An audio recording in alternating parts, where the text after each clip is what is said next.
everyone. Welcome back to the Cosplay Crunch. Each week we gather to talk all things cosplay and conventions, from personal experiences, useful tips and advice, horror stories and hot takes, and sometimes the latest news and drama. We have it all. I am your host, Zavich Cosplay. In this episode, we are joined by someone from down under, very down under, and very far from where I live. Please welcome Emerald L. King. Welcome. Hello. Sorry, I'm the very down under. I know that this is an adult swearing okay. Oh, very much so. So I'm just gonna lower the tone straight from the get go, because one of the very famous pieces of merchandise that you can get for Tasmania, which is the island where I'm from, the bottom triangle bit of Australia, is an apron with a hairy map of Tasmania on it. So from the down underest down under. That's what I thought too. Well, so I didn't know the apron joke with the Yeah, genitals and all, but what yeah. I did know is that Tasmania was like the furthest south you can get in Australia, basically. And that's why I was like, oh, it's like not just normally like below the equator, it's like really, really, really down there. I think Amanda Palmer at one stage had a song about the the maps of Tasmania. So Oh my God. documented pop culture. Hi, I'm an academic. I work in gender studies, so genitals and cosplay go hand in. Perfectly, swimmingly together. Match made in heaven, peas in a pod, genitals Peas and in a cosplay. pod. Oh my God, well, we were starting this. I'd have it no other way. Welcome. I'm so happy that you're on. We have so much to talk about. Well, first of all, I noticed that on your website and on your cosplay, you just go by Emerald. Do you ever go Yes. by Dr. King? I mean, so I mean, Dr. King is my actual name, and it's really cool, and that's why I've kept it. And so my background is Japanese literature. I did a PhD in Masochism in women's writing from 1970s through to 2010s.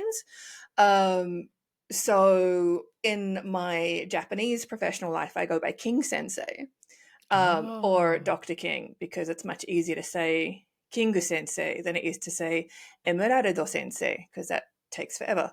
But no, in English, I am mostly, and in Australia, most academics are very informal, so we go by first names with our students as opposed to being Dr. King or Dr. Savage or whatever. So Ha! most of my Live. students will call me like Emerald. So yeah. Okay, perfect. Well, I'm so But if happy. you want to Also, call me Dr. King, that's fine. I might. When we get into the more highbrow academia of it all, I might pivot and code switch to Dr. King, but we'll see. But no, it's interesting when so your cosplay handle is just Emerald L King. It's like your name, and I think Mhm. that a lot of people in cosplay, myself included, had this pressure to have like an alias. Like they're gonna be like, "What's your cosplay name?" Oh no, Right? I had that. Oh, you Totally. did? Yeah. What was it? Uh, Oh, I have to know. I think everything has been removed. So I've been online since before LiveJournal banned porn.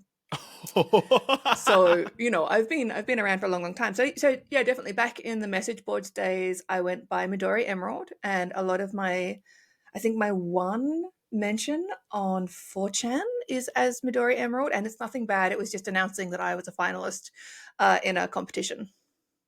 So Okay. yeah, so I was Midori Emerald for years, and then I started to do a lot of work in cosplay studies, and it just seemed easy to have like the whole brand Emerald L King, so it's across everything. Okay, love so consistency, Yeah. basically.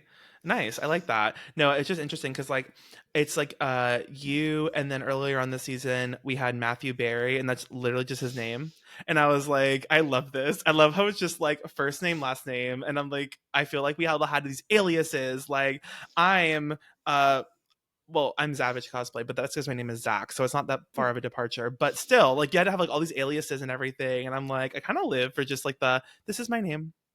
Well, no, look, Iconic. there are so many people who I know who I don't actually like. I've got no idea what their like legal birth name is. I just know them by their cosplay name, even now. So, and Isn't that and it's been wild? years. So, I know. It's like Lana Del Rey kind of Yep. in a sense. But anyway, so we're going to start this like we start every episode. I want to talk about your cosplay beginnings, but I want the real cosplay beginnings. And I say that because I think that I read a little line item on your website about how you got into cosplay, but I want the detailed story. So first of all, do you how did you find out what cosplay even was? All right.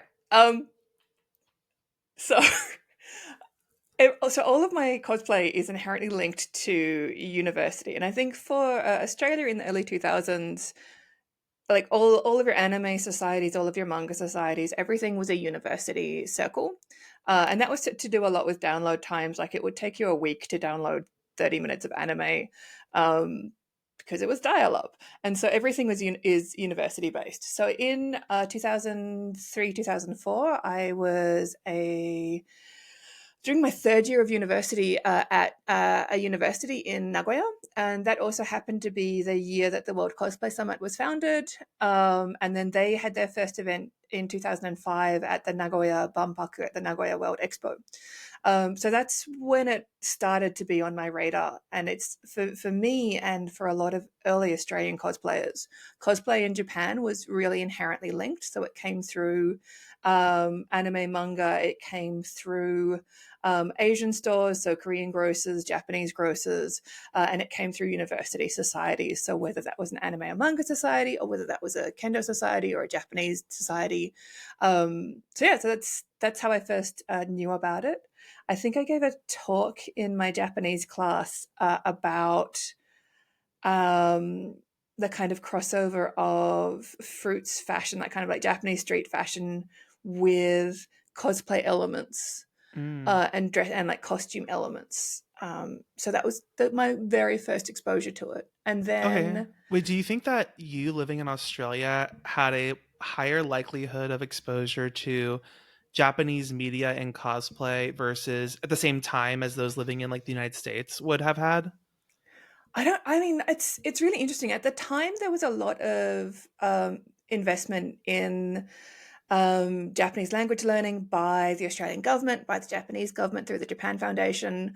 So I come from a generation where we all learnt Japanese like through primary school from like grade one all the way through. So this is like late 90s, early 2000s. Oh And wow. so for a lot of Australians growing up, there was this Japanese exposure, and then we had Saturday morning cartoons, Astro Boy, Voltron, the classics, and so for a lot of people who were born in the 80s, it's very classic kind of um, Japan being a superpower at that time. So there was very much the emphasis on commerce and this expectation that if you learned Japanese at high school, then you could go into commerce and partnership and trade. Um, Mm. a lot of Tasmania's exports, we're talking about tourism and we're talking about food, and a lot of that food is things like rock lobsters and cherries and apples and strong ties to Japan and trade. This is such a such an academic answer. I'm No, so but sorry. I'm so Um, interested. Here's the problem. I will literally just like sit here and like listen. Like I'll listen like I'm listening to a podcast that's not even my own. And I'm just like sitting here like with my but like drink. But no. I've been doing a lot of work recently on the kind of influence and soft power that is inherent in something like cosplay, and the way that Japan itself has started to use this. So MOFA, the Ministry of Foreign Affairs, and um, the people behind the Mombuka Gakusho, there are Japanese ministries involved in with the World Cosplay Summit, because they understand that there is the ability to do trade and business and increase relations. And I mean, Hello Kitty at one point was an official Japanese ambassador. So True. we do have these ties to soft power through pop culture, and we are products of this. But at the same time, as we have this kind of nice friendly like kitty Japan happening in the 90s and 80s, you've also got your late night cult anime being screened at like midnight on the pirate TV stations. And a lot of my first anime I got on bootleg VHS via Hong Kong and via the States. So it's very much a double-sided coin.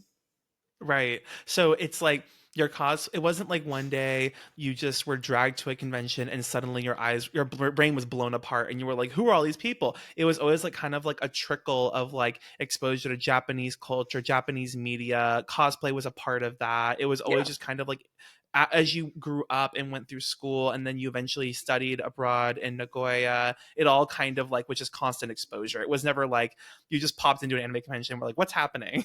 Yeah, no, it was that constant exposure I think is very cool. So even when I was in high school, I was coming onto the university campus. There's one university for the whole island, so the University of Tasmania. That's it, and now I work here.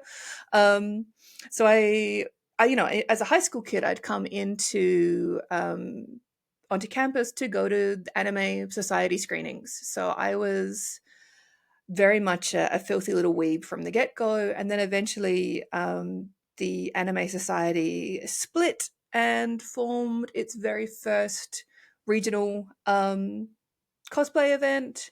And then, yeah, I was asked by a friend to give a talk on magical girls.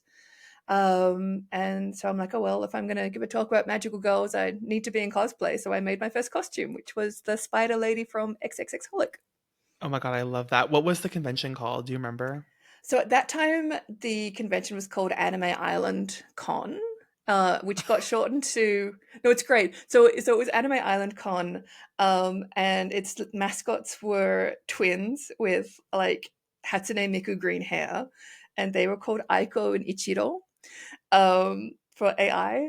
And then in like the locals started to call it Icon, like just kind of squished together. But then the mainland Australians, the from Melbourne and Sydney, they would always call it like a icon. And regional differences in language are hilarious. That is so funny, even within the same country. That's so funny. Wait, so I want to know what was the like cosplay community like in Australia and then more specifically Tasmania? And are they different or like are they more similar? I want to know because I don't know anything. Like I think I mentioned it before we started. I have one friend that lives in Australia. I've been to Australia once before and he is not in cosplay at all. He does video games. He's in like the whole like, anime video game space, but he does not do cosplay. So like I Mhm. want to know like I don't know anything. I know nothing. I never been to a convention in Australia either. So tell me all about it. All right, cool. I have a book and I have a video and I have publications about this. So like go She's like, "Oh, I have a library for you after just let me class. I have grab the book. homework." Yeah, so the reading list is on my website, emeraldellking.com. Get your library to buy academic books because they're really expensive. And academics don't actually see any of the profits from academic publishing. We don't get paid. We just need to do it to keep our jobs. Mm. That's a topic for another podcast. Cosplay in Australia in the early 2000s, we kind of have this founding event in 1999. There's a picnic in Melbourne by 4 anime and manga societies. They get together and somebody cosplayed to it. And then the next year, they're like, hey, we should make this an annual thing and turn it into an event. And so another university society came along, and that became known as Manifest. It was like the Melbourne Anime Festival, so Manifest. Mm. And that was the event on the east coast of Australia for all of the 2000s. Very much Japan focused, very much anime manga focused. Cosplay at that stage was like we had no wigs, and we have in Australia there's no culture of like Halloween dress ups. So you'd Oh. have like fancy dress as a little kid for like up to maybe the age of 8, and then it just stops. Huh. So Wait, so like you don't go out on Halloween or no, like it's become a really recent thing. Like in the last 5 years, people do trick or treating, and but it's like it's never culturally been an Australian thing, and the seasons are wrong. So for us, the 30th of October is the middle of spring, so it's when we should be doing Easter. So I will actually have a little Samhain celebration in April for whenever with Easter eggs because the seasons are twisted. So yeah, so there was no culture of that kind of dress ups. There was a culture of uni house parties and dressing in theme. And so for that, you'd like go to the thrift store, or you'd go through your parents' wardrobes, or you'd make stuff. So there was a kind of more larrikin, or like taking the piss kind of a dress up culture, but it was very much just using whatever you could find. Right. So Like very much kind closet of, cosplay thrown yeah, closet together. cosplay, yeah. And then of course you've got like fabulous traditions like the gay and lesbian Mardi Gras coming out of Sydney, which is again all about high I've been. costuming. I went. That's when I Awesome. was there. I went to Mardi Gras Ah! and I felt Oh like my I was god. one of the people. And I was like, this is so cool. Yeah, for those who are listening, they don't know, gay pride in Australia is called Mardi Gras, which is Mhm. crazy because in the United States, Mardi Gras is a Louisiana thing that happens in like the first part of the year. And there's like beads and drunkenness, which I guess is kind of the same. But There's beads and drunkenness. There's more feathers at the gay in Sydney Mardi Gras. More feathers than very, and Diamantes. dykes on bikes Yep.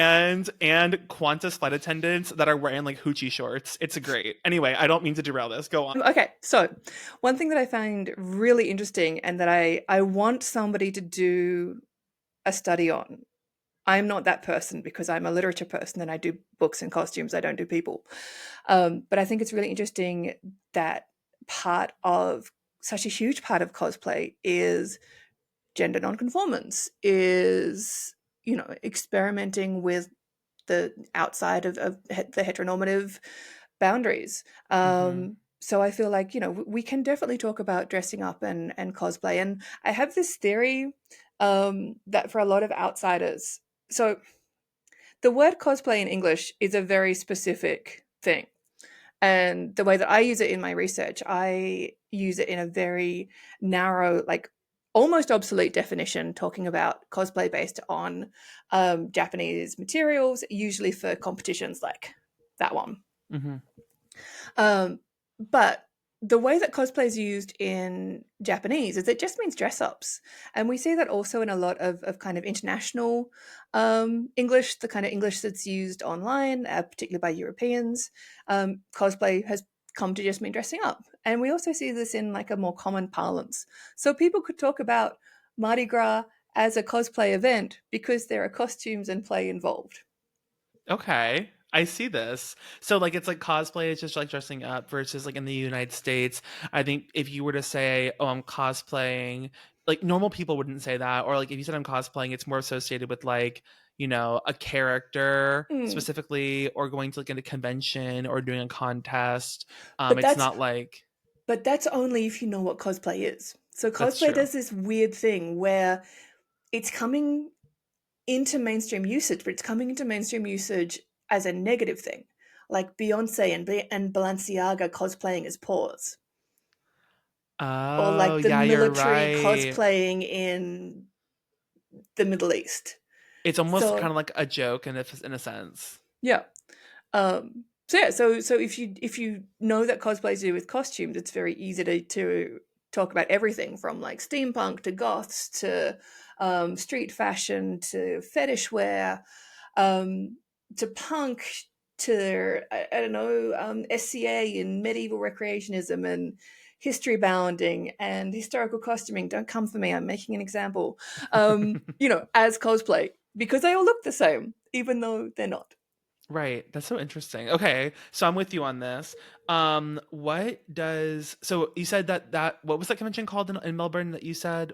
So manifest. So that starts off, and that's like the one that everybody travels to on the East Coast. So it's local in Melbourne, but you've got your Sydney side is coming down, and then you have various uh, people going, okay, well, we have an anime society at our university.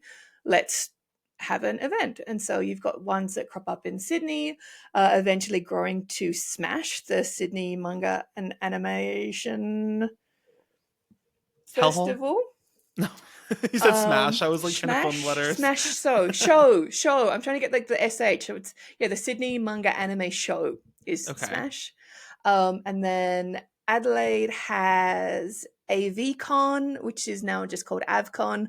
But back in the day, it was the Adelaide Audio and Visual Con. And then over in Western Australia, Perth had YCon, because like it was Ooh. WA con, Like, but why are you why? here? Or No, no, no, I'm like kidding. why is in like why Tanoshi Oh, why? okay, okay. So Got you. I'm here with you. So, did Adelaide, you said Adelaide. What's the one up there? No, you got that the one. I'm trying to think of the the cities that you missed. What, are there any cities that didn't have like an anime convention in Australia? so those were Hobart. kind of so Hobart had Anime Island convention, Oh yes, you're right. and that ran for 13 years, and then the pandemic happened, and now it's called TasPop. Oh, Yeah, pop. And then what's really cool that's been happening in like the last 5-10 years is that there's been more regional events. okay. So the cosplay scene in different parts of Australia. I know of some big cosplayers that have done WCS from Australia. Mhm. But like, what's the general cosplay community like in Australia at large? And then is it different in Tasmania versus in like the main island of Australia or continent of Australia? That's a continent, not an island. It is a continent. All right, so I was trying to talk about the wave. So we have like this very first, very Japanese inspired wave, and then we start getting American cons coming in. So we get a Comic Con, we get Oz Comic Con come in, and like the Read Pop wave. We get PAX, we get RTX at least once. You had RTX? I think there was at least one. I think Oh it my happened at least god. once. That's Um, crazy. I I did. went to in Austin to RTX once, but it was there a lot longer. Yeah, so we get like this wave of um gaming conventions, and then there's like this great big split between um it's like it was just so taboo, like you couldn't wear an anime um costume to a gaming event, and you couldn't wear like a gaming or a Marvel costume to an anime event. And it was like it's like the first person who showed up to an anime convention in like a Spider-Man cosplay almost got asked to leave um By who? by the organizers. When was this? What year was this? Do you know like This about is, what time this was? I'm gonna say this is mid 2000s, so 2000. Oh no, it's not. It's gonna be 2010s, very early Okay. 2010s.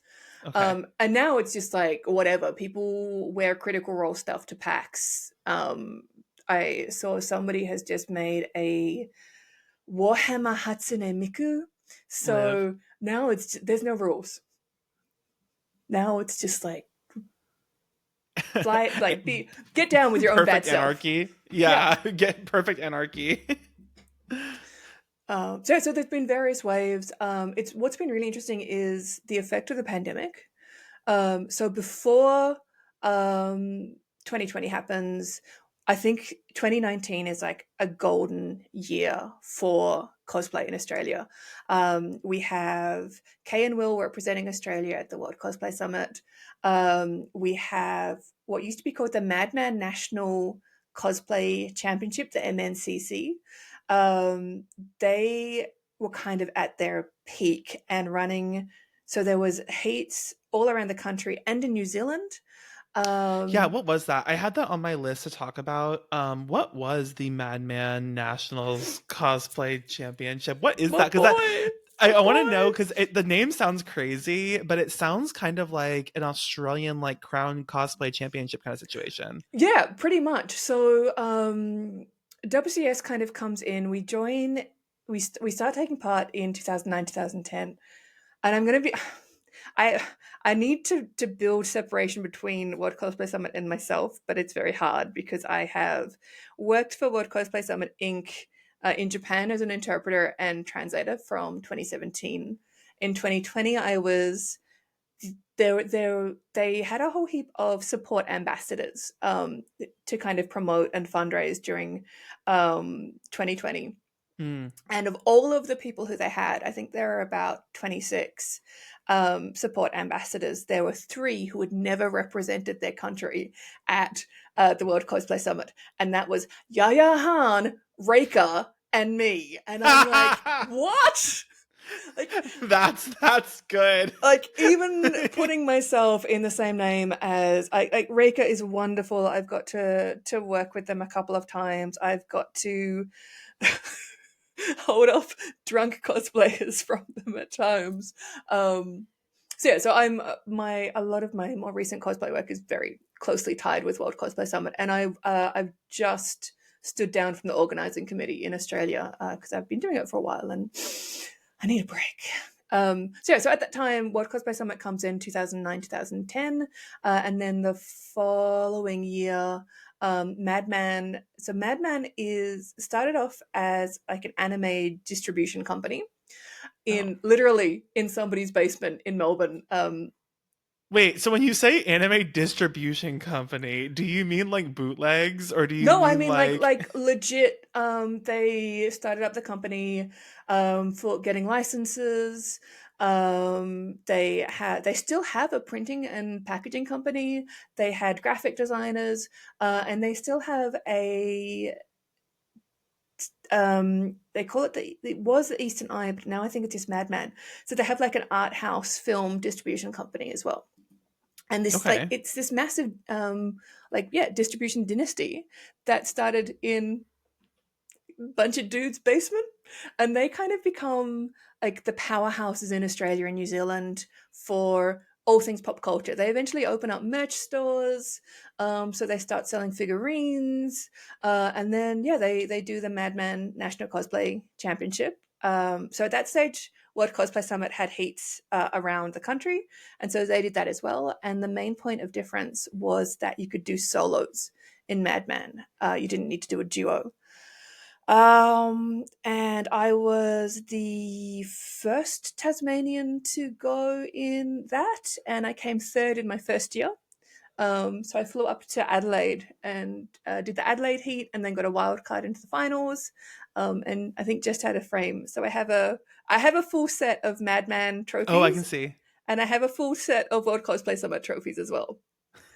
Oh, no big deal. No big deal. Just First right second. there. No, Don't worry well, about it. my the reason that for a long time. So when I first started working on cosplay studies, like I finished my degree in 2012. I got a job in New Zealand in 2013, and I was still coming back to Australia regularly to see my partner because my partner and my cat stayed in Australia while I was in New Zealand. It was a very long distance thing.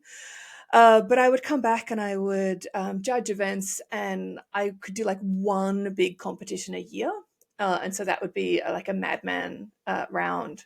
Um, and so yeah, so that was my one big competition a year, and that was how in my mind I legitimized my insider status to write about cosplay and not be like some like white anime outsider dude who who was just like kind of coming in and looking at the otaku and taking photos of the cosplayers while they were eating, and then publishing photo essays about them. No, I get what you mean. Oh my god, that's hilarious. I had to try to process that whole picture. You painted an image in my mind that was just too good. No, but I get it because I feel like a lot of people, myself included, there's this sometimes imposter syndrome that seeks in, right? And it's like, okay, I've been doing this for X number of years. I've judged this many things, but like, what gives me the credentials or what gives me the ability to be able to speak to any of these things? And I'm sure like yourself as like a professor, there's an element of like, oh, is it all theory and books and not actual practical like doing the thing yourself? But I mean, at the end of the day, it's like you don't need to be legitimized, but also for ourselves, we feel like we do. So Yeah, I get where you're coming from there. yeah, it's definitely very handy to. So at that time, and I was also a very junior scholar, so it was I felt like I needed to keep like a boot in the door. And you know, it's also I would come back to a convention, and it was a really quick way to catch up with everybody because all of my friends would. So you'd go there. There'd be one day where I wouldn't see anybody because I'd be like in a convention like competition holding cell, Hmm. getting judged and getting into costume, and every now and again. It was one year. One dear friend came, and I needed I was doing an Abeno Seimei from the Omyoji phone game in I remember that. yeah. So I had a skit. Like part of that was that if you ate like sushi, there was this thing where you could like restore your health or something. I don't know. I'm a fake gamer girl. Um, so fake nerd girl. But yeah, so and I needed like something that would show up on stage. So I remember at one point I was like kind of holed in the cosplay holding cell doing my makeup, and this dear friend came in and just like shoved a bag of sushi in my face. And so I ate some of it, and then the others I put in my prop so that I could have something to be like nom nom nom on stage. And then I got Oh eaten by my a giant god. snake. As you do. As you Oh do. my god. How That's too else do you end much. a skit? Just Eaten by snakes is on yeah, eaten top by of a my snake. list. Bomb. I want to conventions. So you talked about some of the conventions. Mhm. What are the main conventions now? Like if someone was going to travel to Australia and they wanted to go, like if you had to name like a convention for someone to fly to Australia to attend, is there any like marquee event in all of Australia that you'd recommend going to? Or a unique event in Australia that you'd recommend going to as someone that hadn't been to a convention in Australia before? It's such an interesting time because as I think I was talking about like pre-pandemic and 2019 being like the year. Mm-hmm. Um, so Madman not only did the Madman National Championship, but they also did um, the Madman Anime Festival. And then during the pandemic, they got bought out by Funimation, and then they got bought out by Crunchyroll. And so Mm-hmm. when there was like the wave of bad Crunchy cons, the Crunchyroll in Australia also was not good. Wait. I want to talk about the wave of bad crunchy cons. What were those? So I think it was just like the first couple of like the final Crunchyroll animation conventions that happened. There was one in Melbourne, and then there was one in the States that In happened LA, I around about the think. same time, Yeah, I think it and was LA both or had Long Beach or something. massive issues. So in Australia, there was an issue with the venue, with tickets being oversold, and then the handling of the line to get into the convention. Once you got into the convention, it was fine. And I actually worked with the amazing team to run both of the Crunchyroll the day one and day two, the cosplay competition. So I was running those as a volunteer for research purposes, Oh. and they were great. They were some of the best conventions, like best cosplay competitions I've ever been involved with, either as a competitor or backstage. But yeah, there was a huge issue with the line, and there was a glitch with the ticket seller that when tickets were being refunded, they were going back on sale, even though the venue was already well over capacity. So Oh, that's not good. no. Um, yeah. So there was a wave of bad crunchy cons, and then there was, to my knowledge, not another one after that, which Oh is my really sad goodness. because I would have said Madman Anime Festival and Crunchyroll Australia would be festivals to come over for. Smash in Sydney is amazing. It still sticks to its anime roots. They have amazing voice actors that come over as well. So, very much looking towards an Asian audience. It's where the heats for the World Cosplay Summit are. The Australian heats are there as well. Oh. So, a good mix of industry events and of cosplay. I would also say PAX Australia. Again, as somebody who is not a gamer, um, it feels odd to say that like PAX would be like one of my premier cosplay events. Um, I lobbyconned 1 year, and then I've gone the past 2 years, and I actually dragged my partner back, and it's the first event that they've been to for years. After so in 2013, they came to support me backstage when I was in the finals, and they're like, I'm never coming back ever again." He just felt completely uncomfortable. He was backstage with a whole lot of cosplayers. He felt much older than everybody, and he's like, I don't know where to look. This is awful. I'm in a concrete bunker. I'm not a cosplayer. I'm never coming to a convention ever again." And he I've heard actually that came. before too. Yeah, and he actually came From to PAX with myself. me. Yeah. Actually came to PAX with me this year, and it was great. And he just went off and did his thing, and I ran around with a bunch of Critical Role people. as That a sounds goat. very that sounds very familiar to me too, I think. No, but so okay, so we have like packs, we have because the Smash, I was wondering if that was the one that had the WCS qualifier, or I guess not, yeah, qualifier Yep. for Yep. the national, for like the one in Japan, because behind you on that it said Smash, and I was like, are those the same? So it makes sense Yep. that they're Yeah. the Yeah. same. Yeah. So that's where that is. And then I'd also say for slightly smaller events, there's Anim. I'm going to mispronounce this. Animaga, which is in Melbourne. And I don't know. I think it's Animaga, so like anime, manga, and games. Okay. Um, but then I'm not like I'm really excited to see that all these like little events cropping up. So I don't know all of the events anymore because there's too many. There are universities who are doing like their own little events now.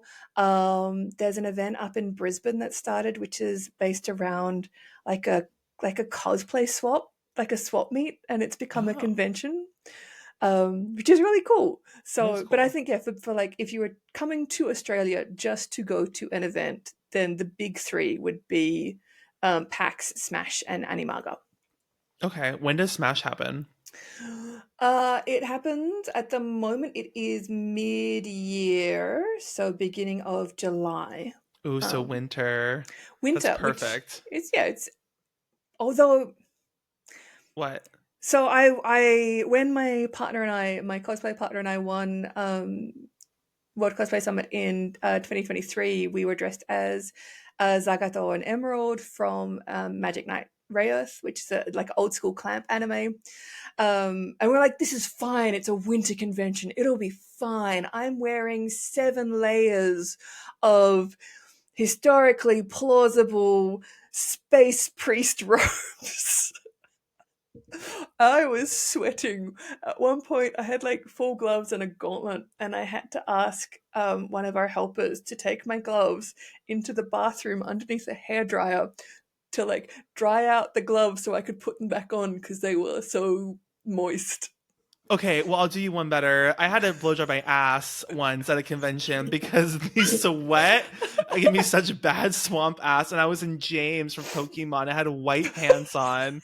Oh, mama, my whole ass cheeks sweated. But then again, that was the summer in Texas, not the winter in Sydney. But I I guess mean, Sydney doesn't get really bad. Sydney winters are pretty mild, from what I understand, for right? I mean for me they're mild. But like I'm from Hobart where like we've had our month of summer this year. It's happened. Oh wait. Oh no. Well, I say that joking. I really hope it's happened. Because if we have another summer of like the summers in Australia are like bushfire season, so it's very much you get a 40-degree day, then you have a month of bushfires, and if you survive, it's great. Jesus Christ, just surviving the summer without being burned alive. That's the goal. Um, Yay! I want to go into WCS. That was a bullet I had for later, but we might as well go into it now because you talked about sweating your ass off in Sydney. Yeah. So, you competed and won the qualifier in Smash in Mhm. Sydney in 2023, and you repped Australia in 2024. It was you, and who else was competing with you? So me and my cosplay partner, who her name is Amy King, and I love it because so I actually taught her when she was a uni student, which sounds really bad until you know that the cosplay like I got my PhD very, very young, and we already knew each other. And then she came and did some Japanese courses, and actually went on exchange in Nagoya as part of her degree as well. So it was really great for us to both be going back to Nagoya as people who had studied there. So yeah, so I taught her for a bit, and absolutely no relation. And again, going back to gender, one of the sweetest things that happened is my university were really great with marketing and comms for me. And so I did a lot of interviews, a lot of very mainstream press for it. As you know, and it happened. It was just before the Paris Olympics. So it was great to get this kind of our athletes are going off to represent Australia at Paris. Here are our other champions going off to represent Australia in Japan. Um, So it was very sweet. And we got these emails of like, how do we refer to you? Are you like Dr. and Mrs. King? I'm like, no, no, no. No relation. We are Dr. King and Miss King. But it was so sweet that somebody had just presumed or like thought to ask, what's the relation? Like, you both have the same surname. You're obviously not related, just going on looks. What's the relationship here? And I love that, like, that was one of the options. It's not just that we're just gal pals, but like, we could have been Doctor and Mrs. Um, Right. I just thought that was very Do you sweet. find Tasmania to be pretty accepting towards the LGBTs, or Ooh. what does that climate look like? I'm just Um, curious. Tasmania is, in some ways, it's very, very progressive because it was very, very backwards. It was the last state to legalize, or rather, the last state to abolish sodomy laws. That only happened in the late 90s. And it was the last state to expunge the record for anybody who had been charged with the crime of basically the crime of being gay. It also had sundown laws for AMAB people, so you couldn't be seen in a dress after dark up until the early 2000s. And like cross-dressing laws are really fascinating. It wasn't until 2013 that the cross-dressing laws against AFAB people wearing trousers were expunged in France and Turkey. What? Yeah. That is crazy. And so, Did like, anyone actually adhere to those laws though, or were they just like were those laws that no one adhered to, or were they like enforced? Do you the know? only time that I've heard of the French laws being enforced was with Marlene Dietrich, like, Oh, goddess of stage and screen. As far as the sundown laws in Australia and the sodomy laws in Tasmania, they were heavily enforced. really? Um, we're still in the process of going through banning conversion therapy. Most states in Australia have either banned it or are going through the process of legislating bans against conversion therapy. Um, but Tasmania was like, when we had a plebiscite a couple of years ago to legalize gay marriage, Tasmania was one of the places that was very vocal and very supportive. So because the climate down here was so strict and so anti for so long, it does mean that we are more progressive in some ways. Hmm, that's so interesting. It's a big swing. It's like a pendulum that Yeah. is going backwards. Interesting. So your WCS experience, I mean, we talked about it what motivated you to finally was this I guess let me rephrase that. Was this the first time you had tried to go for the WCS qualifier spot for Australia? So I've got a full set of silverware. So I've got a first, second, and third for Madman, and a first, second, and third for World Cosplay Summit. So Okay. Madman, some of those are individuals, and World Cosplay Summit, it's with two different partners. So the first time I went in was with Tess, who represented Australia, I want to say in 2013. And she and her teammate were the only Australian team to date to win the Brother Award for Best Costume. We also went to school together. So we did a skit from X 1999 with Satsuki and the Beast. And we had like a love square between Satsuki the Beast, which is like this giant robot, um, some creepy uncle who I looked far too hot as, and Kanoe, who is like the sexy, evil magician on the bad side. So we did Love Square with a giant robot, and it was great. And I'd had this idea in my head for years, and then I gave it to Tess, and she rewrote it and made it like this kind of Beauty and the Beast story, and it was lovely. And in the end, I climbed inside. I cosplayed the robot and strangled her on stage with a whole heap of cords. It was great. All of my skits end in death. What does it say about you? Um, Hi, I have a PhD in masochism.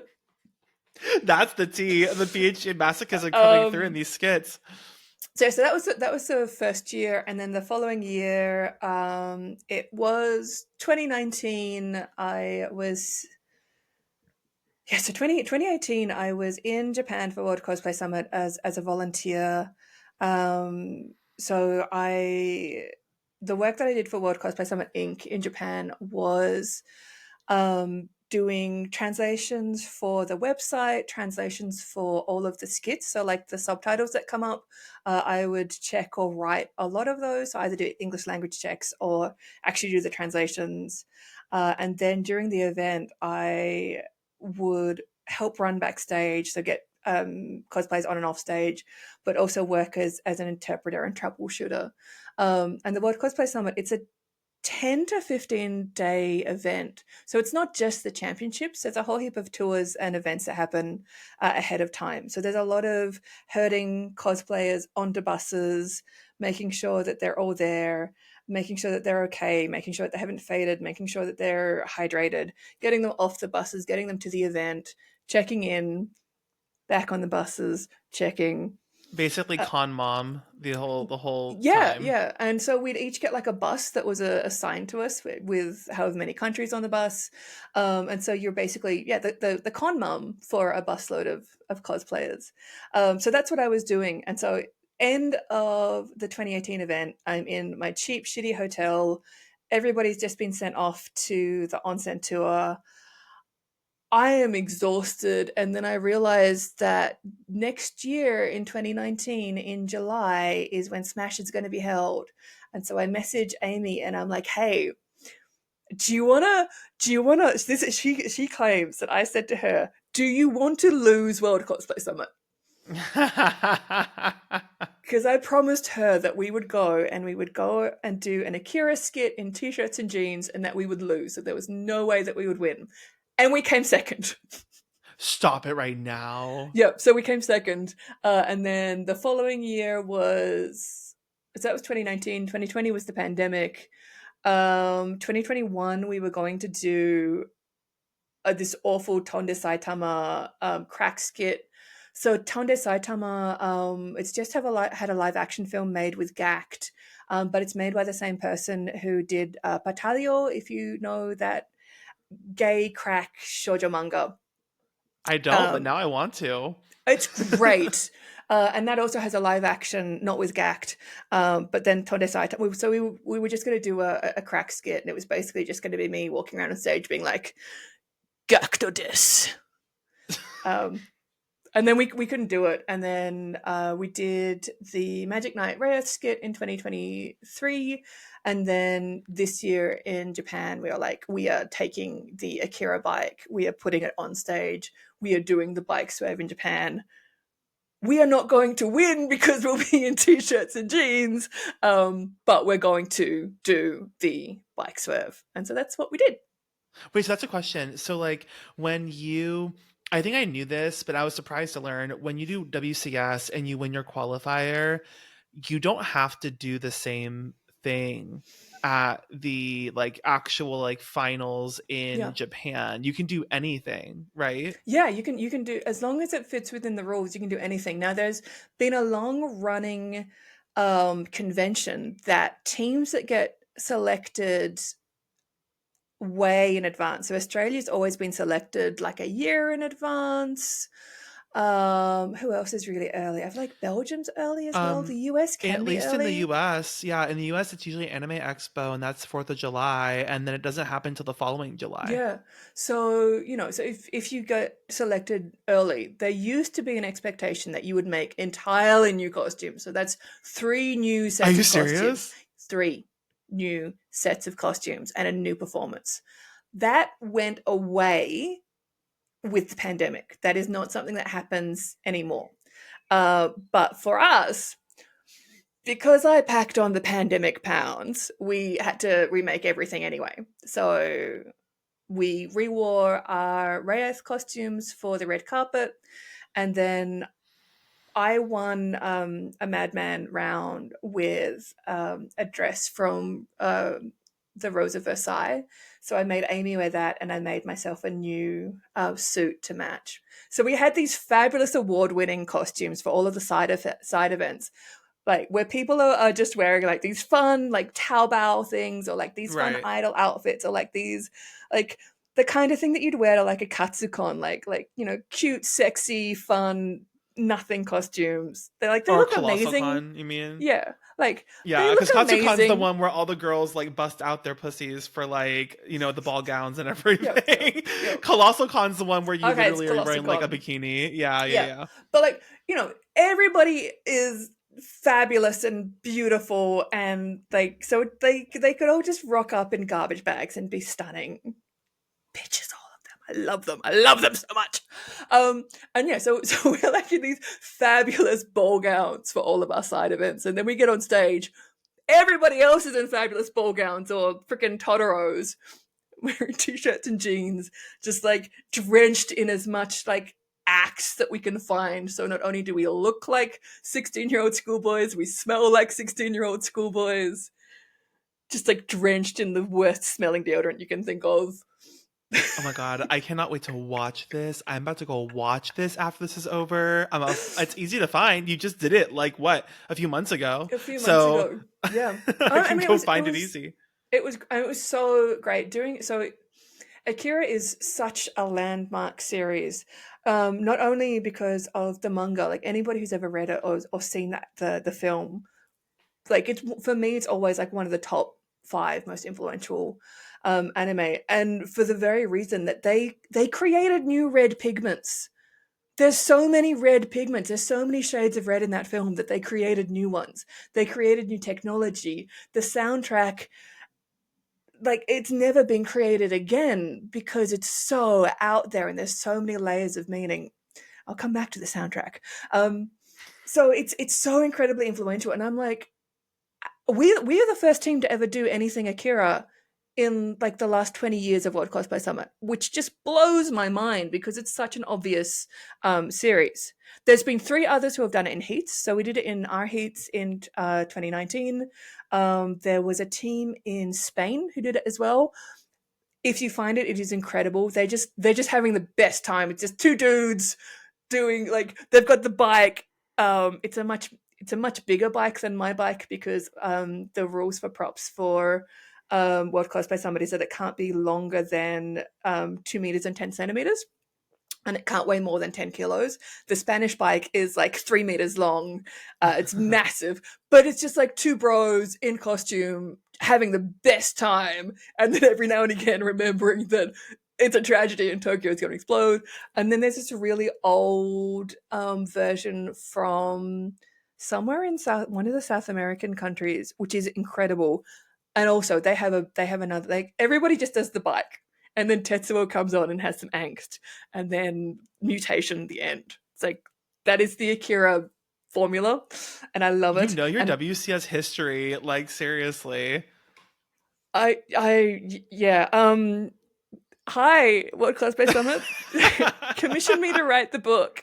No, I have published on it quite a bit. And I've been really lucky to have the access that I've had as a somebody who's been backstage and then now as a competitor. So yeah, so we made a bike, and then the stagehands. It was so great. I got there and I go and chat with the stage team who I've worked with before, and they're like, "You're here. We've missed you these past 2 years. You haven't come up.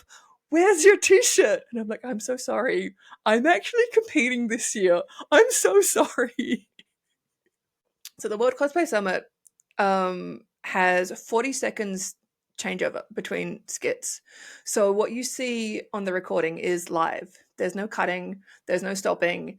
If something goes wrong in that 40 seconds, so 20 seconds to get the team before on stuff off, and then 20 seconds to get the stuff on for the next team and get the cosplayers in place. It is one of the fastest Yeah, stage changes anywhere in the world. that's not a lot of time at all. No. And the crew are incredible, and they're machines.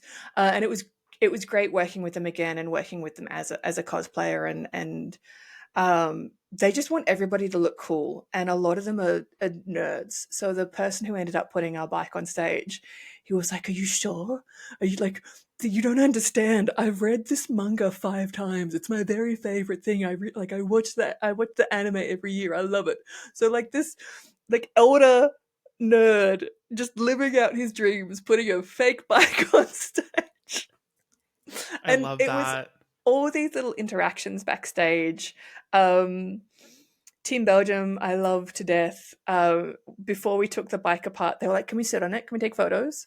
Um, and that's like, it's very easy to drink the World Cosplay Summit line because the interactions and the feeling backstage, it's unlike anywhere else. Getting to Japan is such a huge effort, and you're exhausted because you get there, you have a meeting in the afternoon, and then it's just events. It's wall to wall events. It's wall to wall, put on a costume, like show face, get on the bus, do something else. You do not stop for 10 days.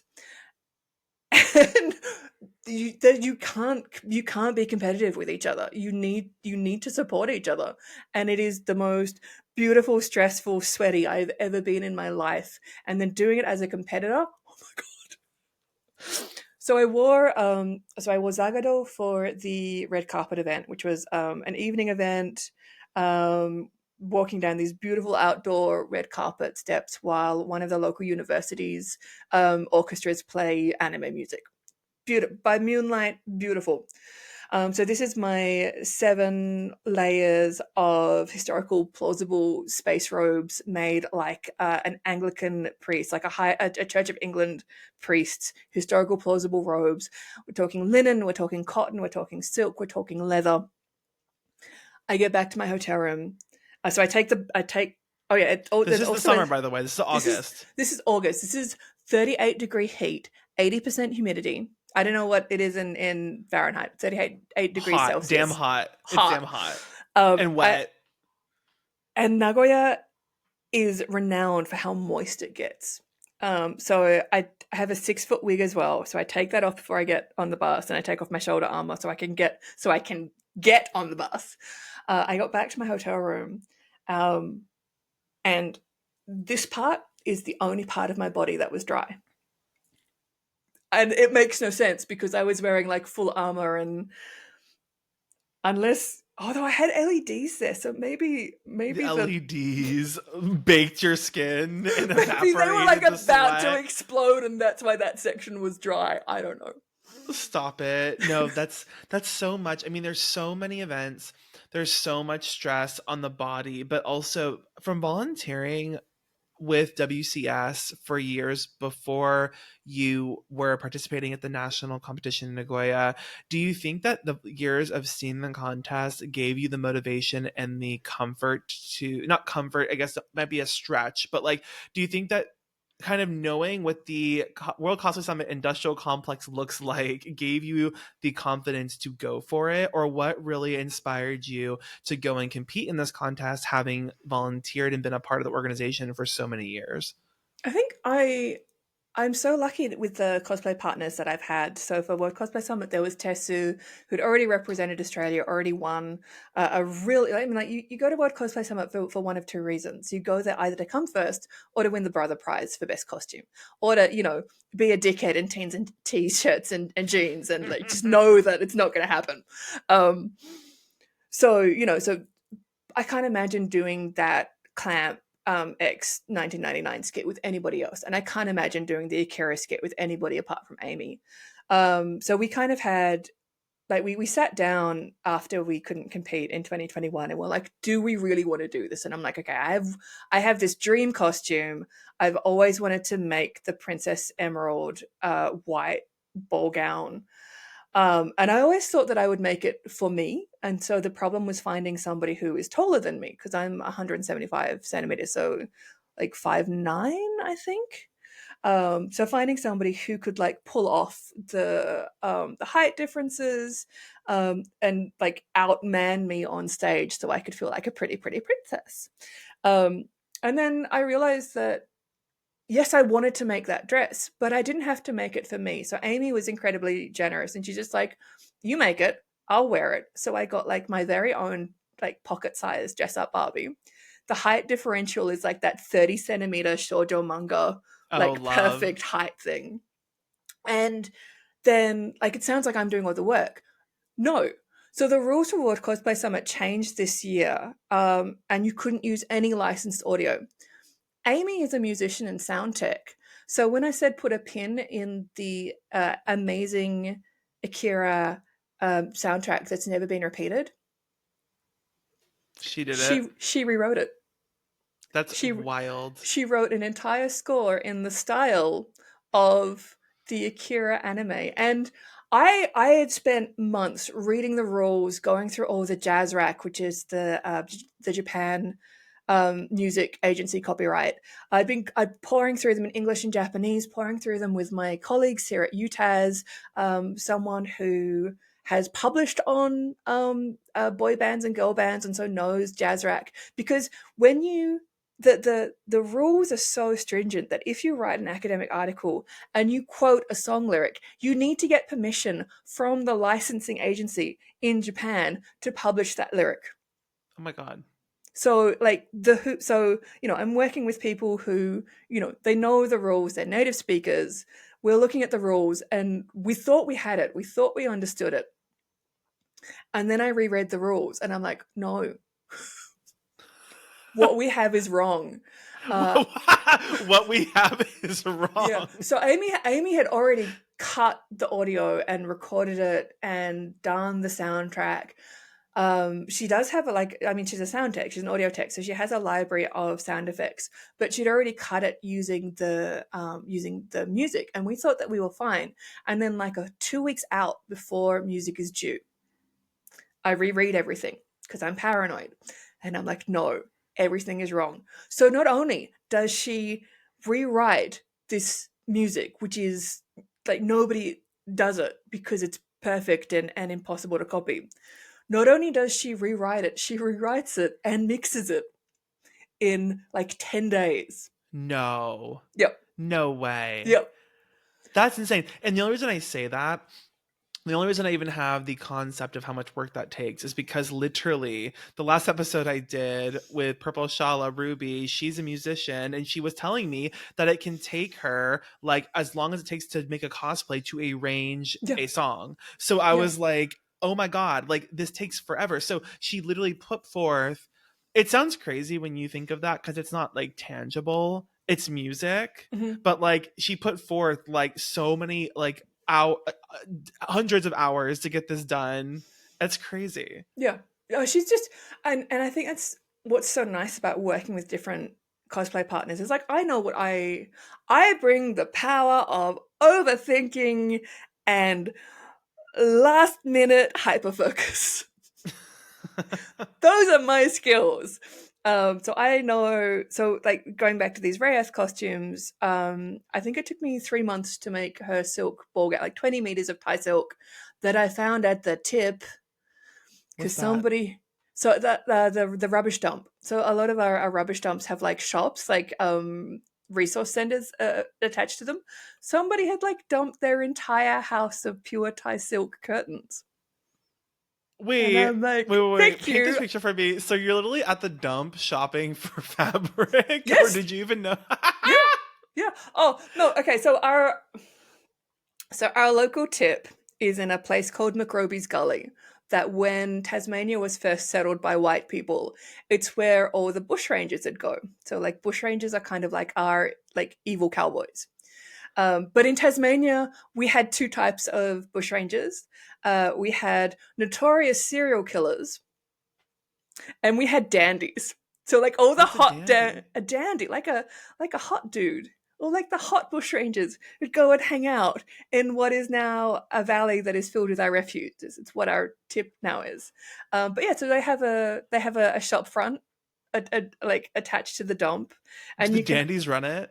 No, the dandies are gone. The dandies are dead. Oh. The dandies died. This is so much lore. I'm trying to keep up. But no, so important things. There is a tip in Hobart, or a dump. There is a shop front where you can either donate your goods there like you would a thrift store. They do reclaim things from the dump face as well.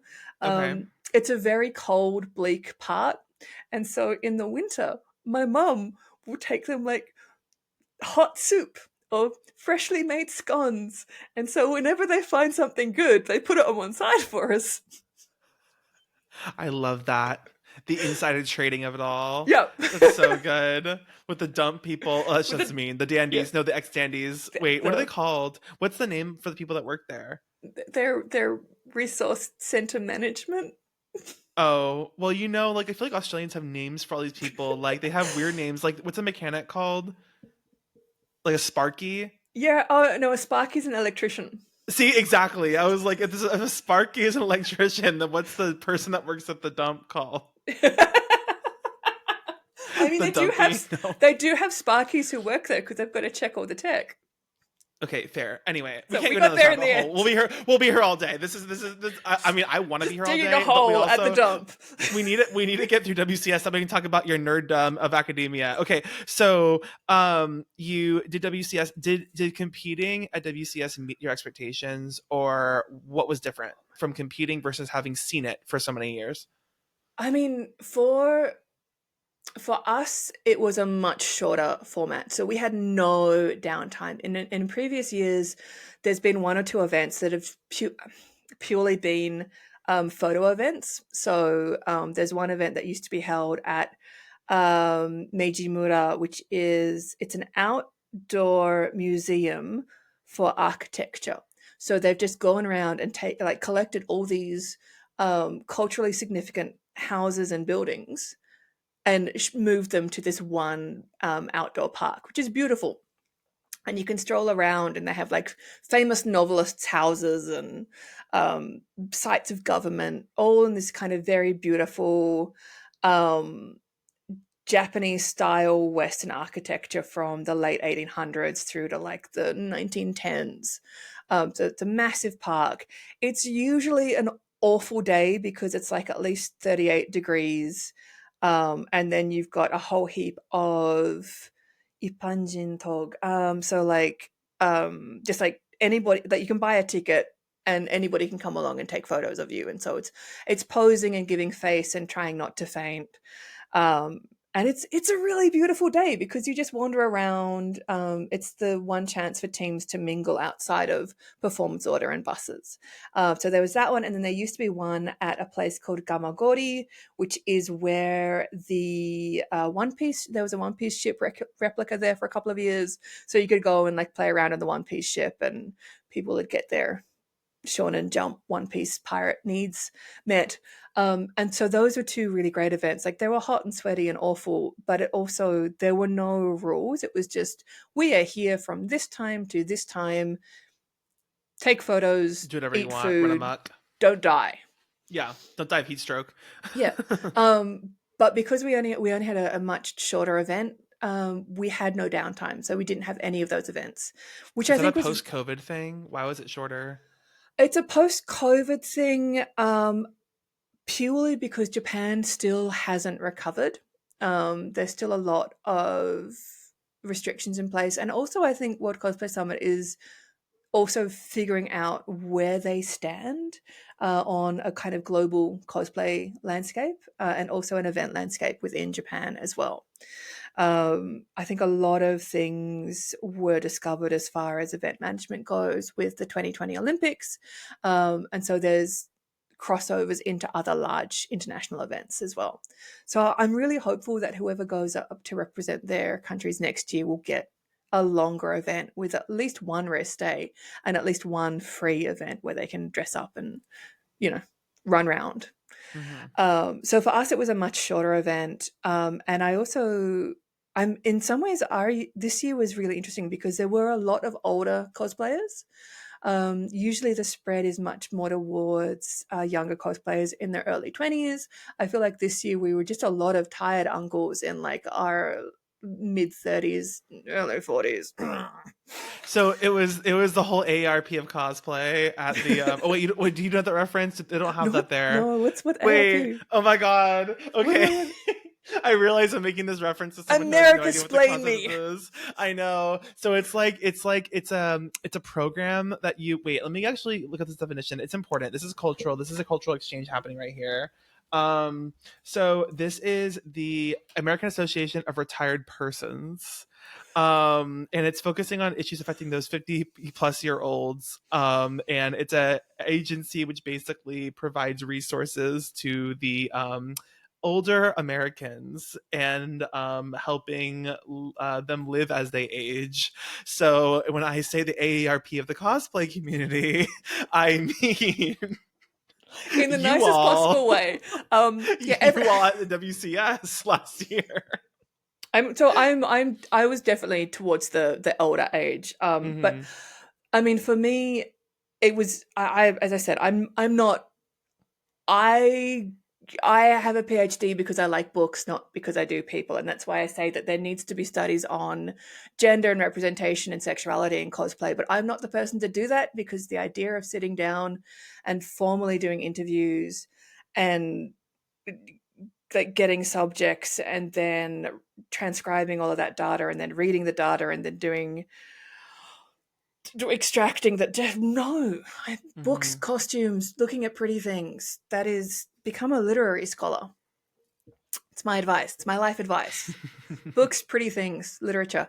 um so for me, I it was actually really nice to just be able to set my own limits. When you're volunteering, you're there the whole time. You don't have a self because you need to be there for everybody else, and then you collapse on the day after.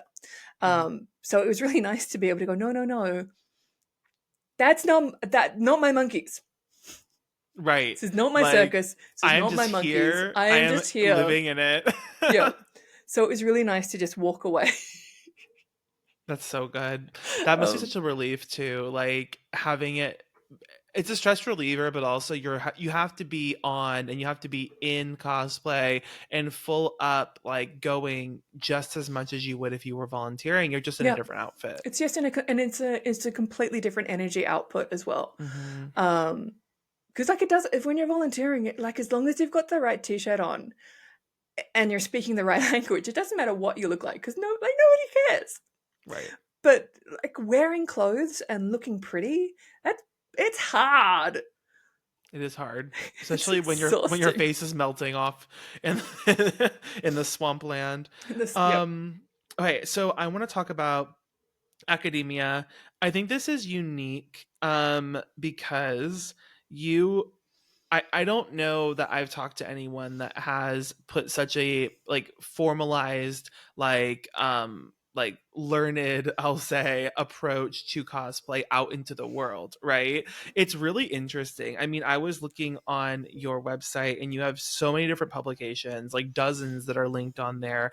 Not just cosplay. They relate to like, Japanese media, they relate to like a range of topics. But I want to talk about your education. So, tell me about the path of education that you took. You mentioned it before, and like some of the work that you were doing and like the Mhm. schooling you did in Nagoya overseas. But like, tell me about like your education. Like, I guess, do you call it like an undergrad, a master's, and a PhD? Is that what you call it in Australia? Yeah, yeah. So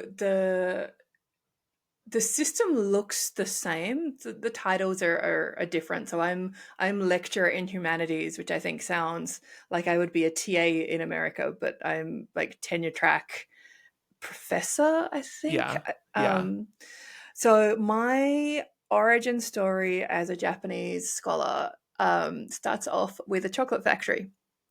My mom used to work for Cadbury's, which is a chocolate factory based in England, New Zealand, and Australia.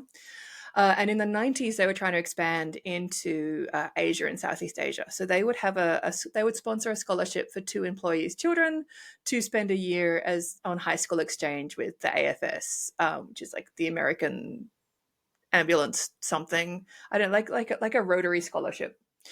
Um, so I signed up for one of those when I was in grade 9, and then I realized that only important people got those positions, and my mom was just like a quality assurance in a lab.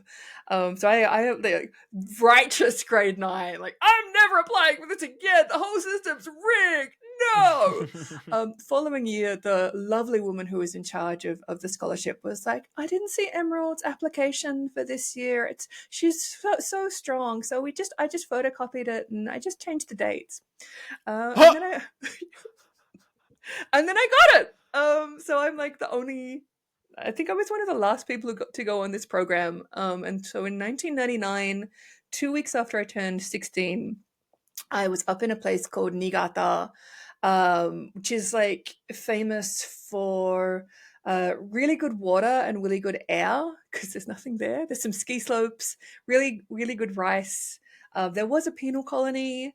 In the 90s, there was some hinky stuff going on with North Korea kidnapping people from the beaches.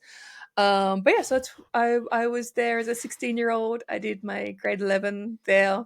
And then I came back. And in Australia, we have 2 years of matric, which is 11 and 12.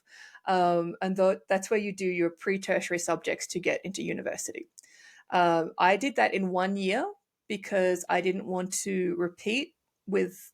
I went to a private school and I didn't like the girls in the year below me. So I'm like, no, I'm matriculating in 1 year. So I went on exchange for grade 11, matriculated in 1 year. My Japanese was so good that I was allowed to skip first year courses and go into second year at university. I then went on exchange to Nagoya as part of my undergraduate degree. And then I came back and I did an honors year on cannibalism and human consumption in the work of a Japanese author called Kurahashi Yumiko. And then I spent a year. That was a lot. Yep. No, it gets better. I spent a year kind of bumming around doing hospitality jobs and working in kitchens. I left one kitchen after I got threatened by a chef with a carving knife. And then I started a PhD at the University of Tasmania. So I skipped masters and went straight into a PhD in Masochism in Japanese women's literature. And then I went on exchange to Ochanomizu University in 2009, 2010. So Ocho Dai is the top women's public university. And then sometime during that, I was at a conference, and my mentor from the Australian National University, the ANU, was really good friends with Kotani Mari, who is a sci-fi literary critic. She also just happens to be on record as Japan's first cosplayer. Let's talk about that because you said you have quoted more than once, or else I wouldn't bring it up.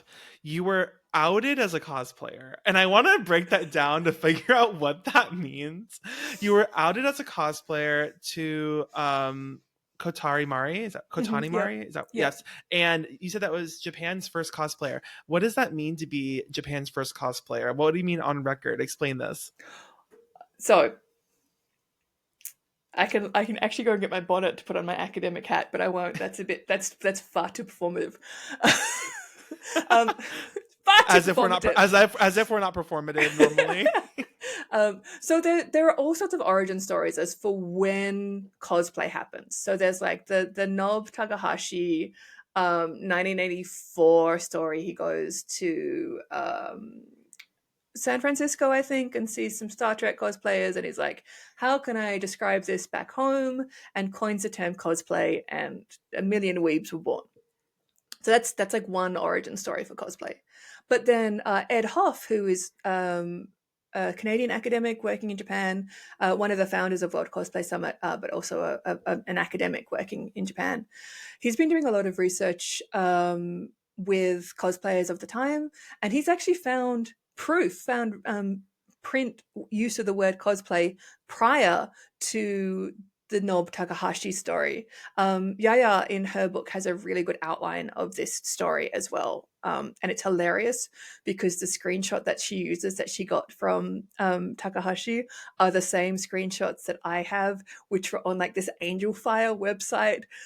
Like it is the only copy of this screenshot of this magazine was on like this random Angel Fire website that no longer exists. But I can tell from the pixelations that it's the exact same image that everybody has. So that's one origin story. Frenchie Lunning has been doing some work on the history of cosplay in America. She traces it back to a newspaper comic clip called Mr. Skygak. And so he was like a Martian. And she has records of these Mr. Skygak, like people dressing up as Mr. Skygak and causing a public nuisance in like the 1800s. Where? In America, in like, I don't know, some rural America, people dressing up as a Martian and being a public nuisance.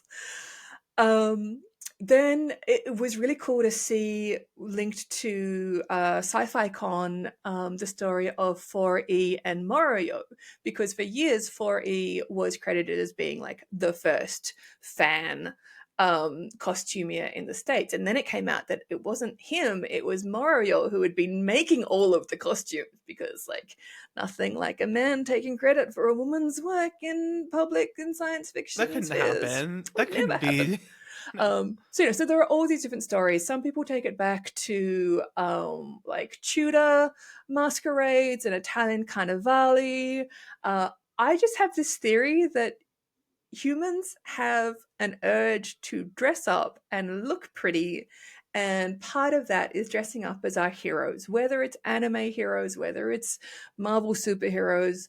If you look at a lot of the religious celebrations that happen, this kind of taking on of various performances, various deities, we just like dressing up.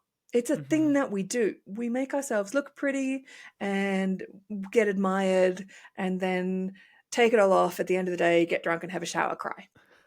Very that. It's That's my normal anime convention. yeah, like it's something that is primal to the human to dress up, look pretty, have a shower, cry. Okay, so how are you outed as a So cosplayer? when I met Kotani Mari, I only knew her as a scholar of science fiction, and her story herself is incredible because she's the only person on record who had to sue for the rights to her own work. She's married to an amazing English literature professor. He's there, like the pair of them are great. They took me out to this restaurant in Tokyo one time, and it was a vegan restaurant, and everything came out in these beautiful flower arrangements. So they'd like bring a flower arrangement to the table, and then you'd have to like take it apart and eat it. Wild. But amazing people. So she's writing all this amazing stuff on science fiction. He's writing like these very like literary stuff on American authors. Somebody claims that he was writing all of her work, and that he was using her as a beard. So she actually sued to prove that her research was hers. So she's an incredible woman. And then it turns out that at the first world, like sci-fi con, world con that happened in Japan, she was there in costume. And this is also covered in Yaya's book as well. She's got a really great write-up of this section as well. So she was dressed up as in something that was thought to be Umi no Triton, Triton of the Sea, which was a Tezuka, the same guy who did Astro Boy, which was a Tezuka series.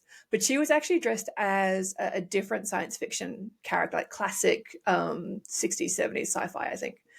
But yeah, so she's on record as like the first person at the first Japanese person at one of these science fiction events wearing a costume. And so she became Japan's first cosplayer. She still does it. She like gets together when Evangelion was big. She would dress up as a lot of the scientist characters because she's a science fiction scholar. So she dresses up like the Evangelion scientists. So when I first met her, that's all I knew her as. It's like I did not know anything about her cosplay origin story as a very young literature scholar, and I was going to be a serious literary academic. I was going to write about Soseki and Akutagawa and Tanizaki and about fabulous women authors, serious literary scholar. I wore suits all the time, and I'm today wearing a fabulous metal t-shirt that says senpai. With a pentagram. With a pentagram. So yeah, so that's what I mean when I felt like I was being outed, because my mentor, again, top university in Australia, incredibly famous scholar, Japanese poetry scholar, introducing me to this person who I only knew as an amazing science fiction scholar. I was like, yeah, let me talk to you about my Japanese literary research. No, she's like, get your phone out, show her your cosplay pictures. And I'm like, what? No. Oh my god. So I did, and it was great. And then I got to, I haven't spoken to Kotani Sensei for years now, but I did get to catch up with her a couple of times when I was studying in Tokyo. And yeah, so that's why I say that when I was outed as a cosplayer to Kotani Mari by Carol Hayes, who is, again, fabulous Japanese poetry scholar, amazing women. And I was so adamant that I was going to be like a serious literature scholar and wear tweed. Um, and then after meeting Kotani Sensei and working more with Carol, it was like, no, actually, I can do all of the things. I can be a serious literature academic. I can write about girls' culture. I can be an award-winning cosplayer. I can run events. I can MC. I can translate. I can do interpreting. And it was incredibly freeing to get to where I am at the moment. So cosplay studies, it kicks off with an article written by Teresa Wind, and then we have people like Frenchie Lunning and Ed Hoff who come along. I would say that when I first got into it, people who came to cosplay studies not with a PhD in cosplay, which is a thing that you can do now, which is Oh, incredible. really? Yeah. There are lots of people who write their thesis on cosplay, um, which is great. It's really awesome. Please cite me. Um, please cite me. Just drop me an email. I'll help you. But at one time, the people who were doing this work, there were like you could count the amount of people who were writing in cosplay studies and who had experience as cosplayers of making their own costume and of going on stage and competing. And so that's people like Nicole Lamerix. The way that like these names keep on coming. I think I was watching the episode that you did with Matt and just talking about these kind of names that just keep on coming back and coming up. Right. The ghouls from the cabinet keep resurfacing now. It's just, I think that's something that's actually kind of interesting is that the cosplay community, it's global, but it's not as big as you think it is. It's Mm, big. It is big. There are so many people that are involved in cosplay that enjoy cosplaying, but I think the people that are in it for the long haul, I think that those people meet and it's not that big once you realize how interconnected everyone is. Like one via one, right? Like yeah, between you for example, like between you and I, there's like one person, for example, right? Or like between like another person. So it's like not that big in the grand scheme of things when you think of the people that are actually heavily invested in cosplay, have been doing it for over a decade, and are make that this is a big part of their life. But when you consider like the fandom at large, of course it's huge. But yeah. like, yeah. So yeah, but I think there are so many different ways to do cosplay and to be cosplayers, and whether that's somebody like Yaya Han TM, who I love her so much. The first time that I met her in person, I was wearing um, like a full ball gown, and I think I almost took her out because she's pocket sized and like perfect in every teeny tiny way, and I'm wearing this like massive 2 meter ballroom dress. Smack. Roadkill. um, so you have everything from like the full on industry to people who just do the World Cosplay Summit circuit and then have made a job from that to people who are doing the TikTok circuit and doing anime dances to the people who are on the European North American guest circuit, and then you've got the Singaporean Southeast Asian guest circuit. And I actually find that really interesting, the different circuits and the where cosplayers end up when they're Hmm. doing their professional guesting. I find that really fascinating. Yeah, that is interesting because it's like you end up kind of staying in these buckets, I guess, of communities. And I think that, well, quite frankly, if it weren't for this podcast, I would have probably never met you and I would never even been learning about the Australian like cosplay scene, the conventions, any of it, because I feel like we do stay in our Mm, relative circuits in a yeah. very large sense, in the same way that I think that people in the US know very little about the like Asian cosplay circuit. Like obviously everyone that is in cosplay is familiar with Japanese media, at least to an extent. But beyond that, I mean, that the Asian cosplay circuit goes well outside of Japan and is very prevalent in the rest of Asia. But we just don't really know about it because we don't ever go to those events. We don't know a lot of people that live in those places. So there is a degree of separation between getting to meet those people. But to your point, when you are involved in these like global competitions, you do meet those people and you are Mm. exposed to those other types of environments and cultures and how they relate to cosplay in itself. So yeah, it all kind of comes together, but it's really difficult to get to that point because it's not like you can just buy a ticket and be like, oh, I'm in the World Cosplay Summit now. I'm there. So it's not that easy. Unless you're a prodigy. Oh yeah, I yeah, did my homework. exactly. Exactly. um, no, but I also think that like I also think that that's really cool because there's heavy ties in Australia with the Singaporean community. Like at one point, there are a whole heap of people who were like doing their degrees in Melbourne and Sydney, and then they'd fly home to for Singaporean cons, and then they'd bring all of their friends from Singapore to the Australian cons. So there was a lot of Mm. crossover with that. I'm not sure that that still happens at the moment. But like it's really cool to know that there is that potential and that there are those kind of crossovers. And I think, it's very much looking at the circuits that guests take, it seems like there's a lot of crossover with North America and the European circuit, and then the South American circuits are insane with what happens. Like the cosplay down there is just so incredible to the point where the heats for World Cosplay Summit in somewhere like Mexico where you have like over 40 people entering, just Oh, insane. I know it's beyond, and I think that's also something that's kind of interesting is that even though we're so close in proximity to Central and South America, it's a divide. It really is. I feel like in the United States, we are more interconnected with some of the European cosplay circuit than we are with the cosplay circuit in Central and South America. And I think there's a lot of reasons for that, and we can go into the whole like geopolitical socioeconomic reasons of why that exists, and we could be here for a very long time, but no, it's a reality.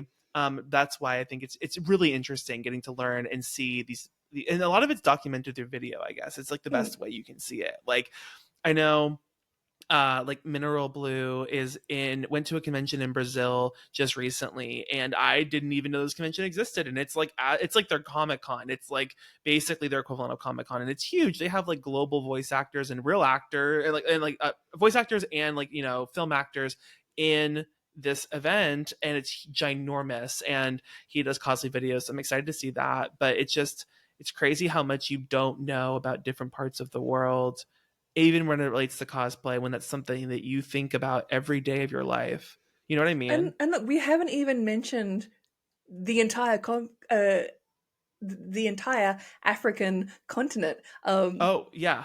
Yeah, which and I like so Les, who runs WCS South Africa. Great, he's Australian. He's a great guy. He's like my older brother. It's like he reminds me. There are like so much of my older brother. I have, yeah, he's You see great. it. He's great. But he talks about cosplay in South Africa being so incredibly different again. So I think we began very early on talking about materials and scarcity. And I was just saying, like, I've just got my first delivery of stuff for this next costume that I want to make.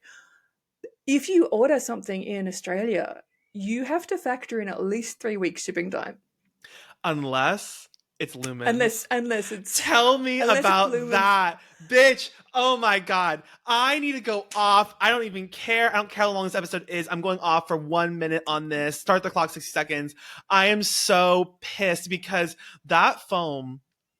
Can you find good EVA foam that's not lumens? Yes. Is Lumen's EVA foam consistent and amazing? Yes. Is it on the fucking opposite side of the world and it takes fucking 8 million years and $50 of shipping to get to your house. Yes, I got a gift card for Lumen. First of all, you get a gift card for Lumens from a cosplay contest. That ain't getting you nothing. That is getting you the entry fee to get the product. That is covering the shipping to get you your product. And I literally remember when Arta Wigs had an inventory of Lumens. I don't know what agreement they were working on. I don't know if they were shipping directly from their manufacturer to Arta's warehouse in the United States to stock product there to like facilitate that partnership. I don't know what was happening. But what I do know is that when Arta stopped selling Lumens foam, that was one of the only reasons I was going to Arta still, because Arta couldn't sell wigs, couldn't be bothered to sell wigs because nothing's ever in stock. And they have their own problems. They try, and there's 2 people working there and they're doing their damn best, but that doesn't mean that they can't have their foam. I was so mad when that foam got ripped out of there, and I have not forgiven anyone. I am angry at the world, and I almost want to literally bring. But the thing is, the foam is so big. Even if I brought a suitcase to Australia to put the foam in, I'd be like, it couldn't fit. Oh God, I'm done. No, I love this so much. So, Maggie and the Lumens team have been long-term sponsors for pretty much any big event in Australia. So they have put up prizes each year for World Cosplay Summit, which is great. And they used to put up prizes for Madman, and they put up prizes for that one Crunchyroll event. And then we found a tub. We found a tub of foam Foam play play. backstage that was like the cosplayers were each meant to get a tub, but then they'd all disappeared. So we found them and we gave them their tub of grey foam clay. But then there were 3 left over, and there were 3 of us showrunners. What were we to What do? were you gonna do? Oh my It was a God. public service. No, they're so incredible and so generous with their time. But yeah, because like if it's not lumens, and I will admit I am not the world's greatest foamsmith, but their foam clay, give me enough foam clay, I can make anything out of that. But no, I mean, I don't even know how we got talking about this. What were we even saying?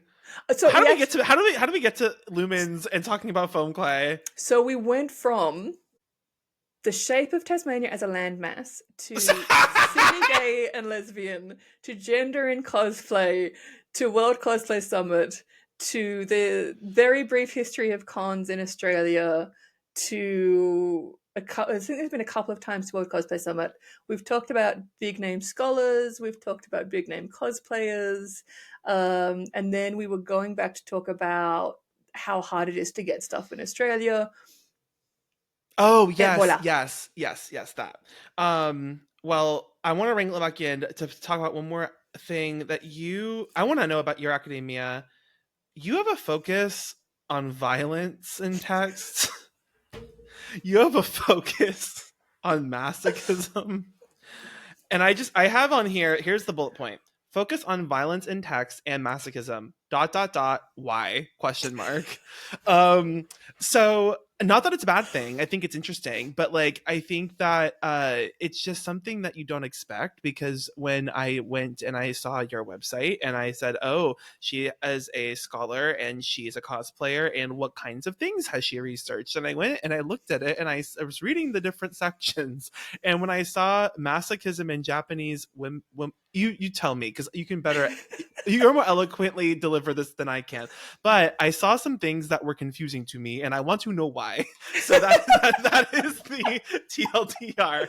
Tell me what's going on here. This is great because I'm actually going for promotion next year, and so part of it will be like, why is your research all over the place? And I'm like, well, there is a through line, there is a thread that I can stitch together from every piece of research I've ever done, including the sheer amount of explicit material that I look up on my work computer. If I ever get audited, it's going to be a fun day for me to explain why I legitimately need access to the Journal of Porn Studies out of Ireland and Lumen's foam clay.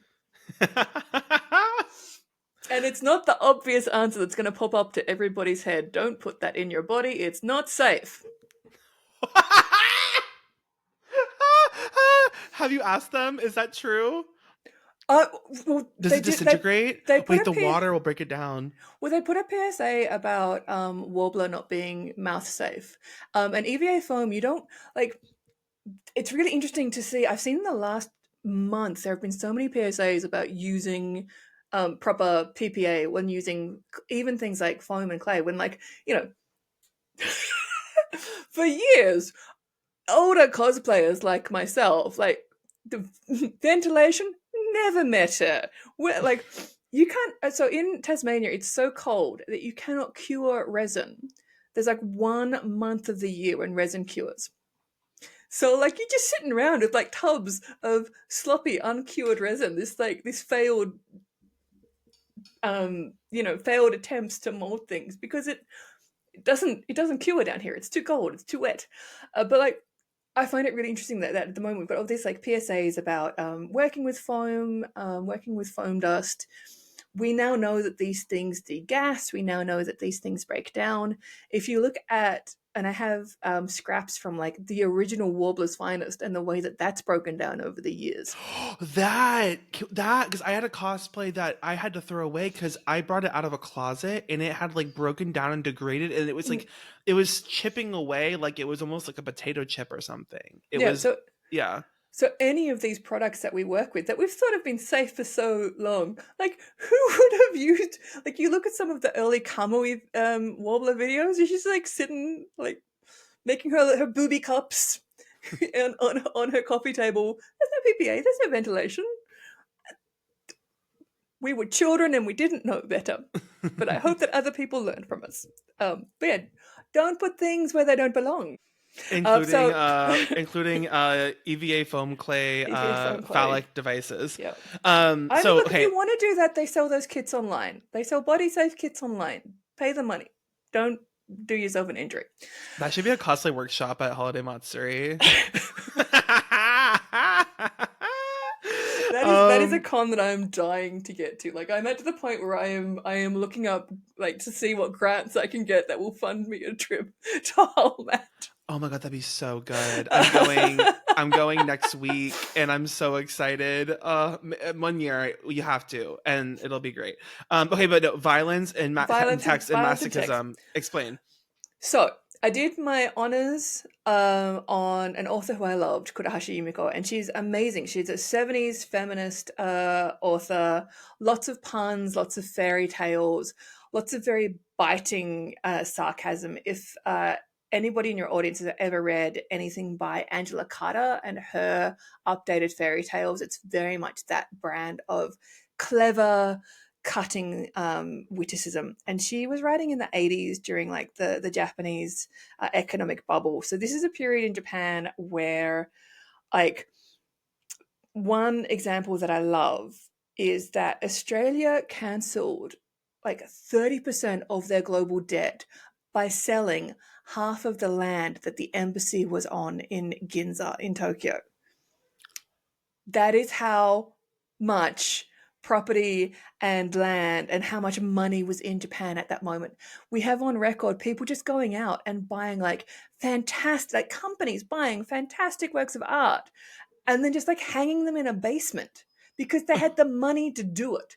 And then like, so she's writing in this time of incredible like this economic bubble. And she does fairy tales and she does like biting, very clever satire. So I did my honors thesis on her and I looked at a collection of stories called Cruel Fairy Tales for Adults. And in it, there were about 5 stories that looked at vampirism and cannibalism. So that was my honors thesis. And then I actually applied to do a PhD on vampires in Japanese literature. But at the time, it was impossible to get any material. I couldn't get funding to go to Japan to look through libraries. I couldn't even get funding to go to Canberra to look at libraries. Like I couldn't even get out of Tasmania. I had no money. So I kind of bummed around for a year researching, translating. I wrote a thing on Aoyama Nanae's I think it's a translation. It's a perfect day for being alone, which is the first thing that I wrote as a PhD student, and then the English translation just came out this year, which I think is hilarious and lovely. It's a good book. It's about growing up and cat ladies and identity, which is Hmm. nice. Um, so yeah, so I wanted to write on vampires, and then it was too hard to get the material, and so I found an author who was writing in the 60s and 70s. She grew up during the occupation period in Japan in the 1950s. And again, more just very clever writing, very beautiful prose. And I found her work in an English collection by Lucy North called Toddler Hunting and Other Stories. Very Freudian for a reason. And so that was the beginning of it, was this collection called Toddler Hunting and Other Stories. So I found those collections in the Japanese, and I started working on her work, and it was really great. But it was also, it's just an older author. There's not much on her in English. I think there was one collection which was like the big book of um, Japanese writers writing in Masochism, and this guy who I won't mention his name, but he literally has in his book, and it's burned in my brain. Oh yeah, there were some other women writing. There were some women writing on this topic as well, like Konotaiko, but we don't need to talk about them because they're women. So we don't talk about him. Yeah, so I'm not gonna. Yeah. So there was an obvious gap. So I started to read her, and then I'm like, well, this is great, but there's no through line. So then I found another author called Yamada Amy, and she was doing like very sexy stuff, writing from a different side of the bubble, going into the 80s and 90s. Lots of stuff about Japanese women hanging out with American GIs, hanging out with African Americans, lots of sex, lots of fashion. Hmm. So I ended up writing about three women authors and then some manga authors with ladies' comics.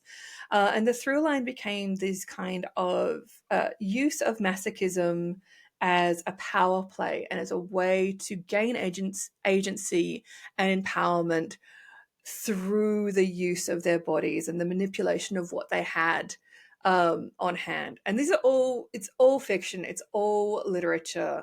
But I do go into the psychoanalysis of it. I do go into things like ED. I do go into, most importantly for me, the costumes. And it becomes very clear that in order to enter the mode to do these sex acts, there's a switch that happens when a certain type of clothing is put on. And we Hmm. can trace this back to Saka Masok, for whom masochism and the Sasha taught, the cake, is named. Wait. Yeah, Wait, what you just yeah. dropped, I've never heard before. Masochism is from who? So masochism is named after Saka Masok.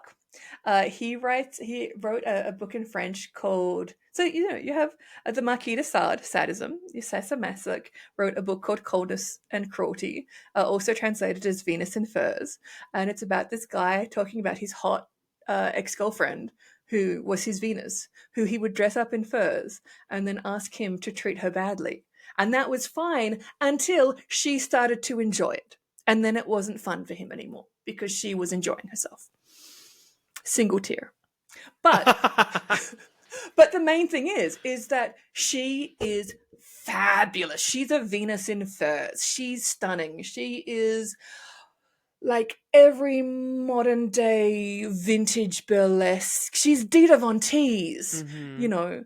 Um, and so that really resonated with me. So everything that I've done ever since, yes, I talk about violence in text, but it's all linked together with clothing and uniforms. So I write a lot about uniforms as well. Again, if we go into post-war Europe, there's a lot of reasons that the fetish community dresses the way that they do.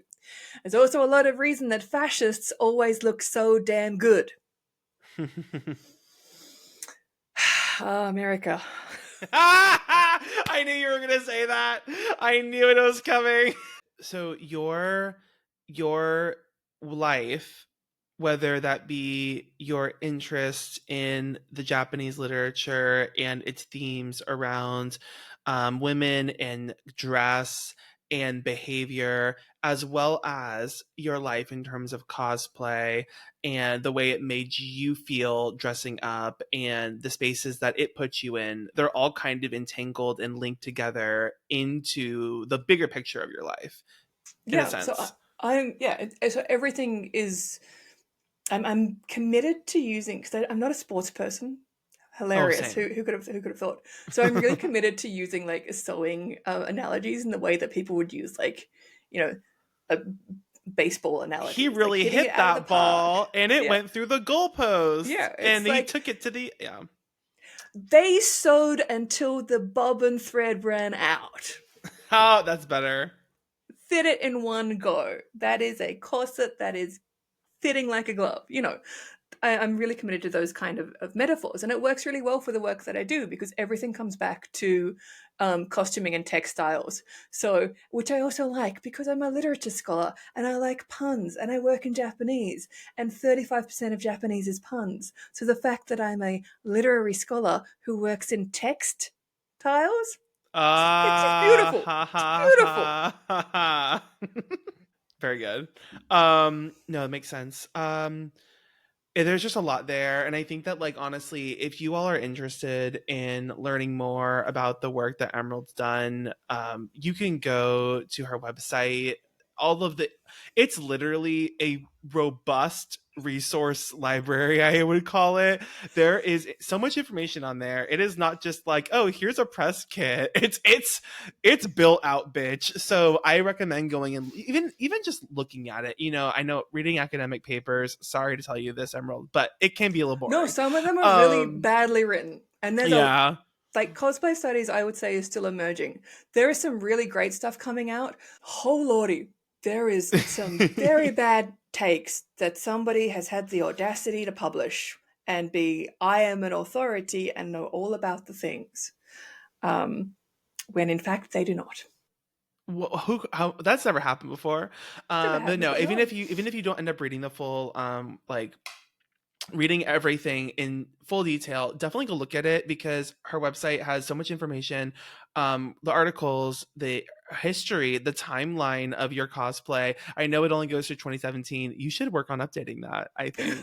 But it's like it's 10 years of her cosplay from 2007 to 2017. It's really cool roadmap and timeline. Definitely go look at that because there's so much there, and I don't think there's any amount of time on this podcast we could ever cover all of the work you've done in terms of your experience looking through Japanese literature and also the cosplay element of just the cosplay research and how all of this kind of fits together into the puzzle pieces of your life because it's really cool. I mean, I will say that my one piece of advice, if you do want to go into academia, is do not make your hobby your research area, because then you will never ever have a day off. There's no escape. There's no escape. One more thing I want to talk about is Icon Photo Fest. So I want you to first present the concept of what this is because, like we mentioned earlier before we started, these photo festivals are not something that many people in the United States know about. They are not popularized, really, to my knowledge, outside of Europe, and now I'm learning Australia, New Zealand. But explain what a photo fest is in principle and what Icon Photo Fest is specifically in Hobart that you run. All right, so a photo fest is usually a weekend, but it can be a up to a week event where photographers and cosplayers apply. It's usually some kind of portfolio based selection process, and that differs between the various events. And then you will be assigned a number of shoots. So, usually, so for something like the Wellington Cosplay Photo Fest in New Zealand and an Icon, we promise one shoot for each cosplayer. And so that will be a photo shoot that you will be assigned a photographer. You'll negotiate location, costume, setting, vibe, all of that, like you would like when you're booking a photo shoot at a con or whatever. The photographers will usually have more, and most events will work with the photographers to see how many assigned shoots they're comfortable with, because the event doesn't happen without the photographers. And then after the assigned shoots are booked out, then the cosplayers and photographers can work together to book as many other shoots as they want. And so that can be group shots, like a massive critical role group, or that could be individual shoots. And they're often based around the geographical location of where the event is taking place. So in somewhere like Wellington in New Zealand, it's in New Zealand, you can tell that I worked there because it's all coming out as soon as I talk about New Zealand. So that's where Weta Workshop is, and so you can actually, and a lot of the places where the Lord of the Rings were filmed actually were filmed inside the town. So you can go to the Wellington Cosplay Photo Festival and get a photo in Frodo's tree, like the one that That's he's so cool. sitting in. In the ones, I think so. You've got Pixel in Poland, and there's Volta in Italy, and there's one that started recently in France, and there's one in Spain. And some of those are incredible because they've got local municipalities on board, and like they basically like open up these medieval towns for the whole period. Like you for a nominal fee, you get like bed and board and access to castles and forests. Oh, that's so. I'm like And pissing myself. That is so and you just cool. spend the whole time doing photo shoots, which is incredible. There was one event is linked to a private castle, and I remember there were a group of Australians that went up, and they were doing these amazing Witcher shoots with fire and wolf dogs in Europe. Just like, and this is before the Netflix series came out. This is when we're still just working with With video games. with the games, and it's just so good. So that's, so we have this, the lure of the geographical location. You pay a nominal fee. You have at least one guaranteed shoot, which I think is the appeal, because there's like that thing, right? You go to a convention, you spend all that time getting dressed up. There are people who go there and they're hoping to get, shoots with photographers to, be noticed. And it's disheartening if that doesn't happen, unless you're a curmudgeon like me who's just like, no photos, thanks. I can't, no. Yeah. I'm hideous. Don't perceive me. How very Chapel Run of you. I mean, often I much prefer being being at an event when I'm working it. So often I just don't have time, and then there's that whole thing of I have worked with some amazing photographers who have made me look very, very good. And those are the photos that are on my website. Usually I have about this much self-confidence and just don't want to be perceived. So that's a good basis of a photo fest. So And you apply because there's only so many. yeah, Obviously, the number of photographers that exist is always going to be smaller than the number of cosplayers that exist. And so you have to make sure that the number of photographers that you can secure who have good quality work, that are willing to put in the time, that are willing to dedicate their skill, that that is has to safe. be in rate that are safe. 100%. That has to be in a good ratio to the number of cosplayers that are attending, Yeah, because if there's too many, then neither one are going to be happy. So you have to yeah, balance that, and that's why you apply. Is that yeah, yeah, okay? yeah, yeah, yeah. Most events will have a cover fee as well, and it's very nominal. I've been lucky that the first year that we ran Icon, it was part of a Australia Japan Foundation literary festival, and so I ran it with colleagues at the University of Sydney, the University of Queensland, and Kanagawa University in Yokohama in Japan. So we had it across 4 universities, and Icon was just like a little teeny tiny satellite event, and there were 40 cosplayers and photographers who showed up.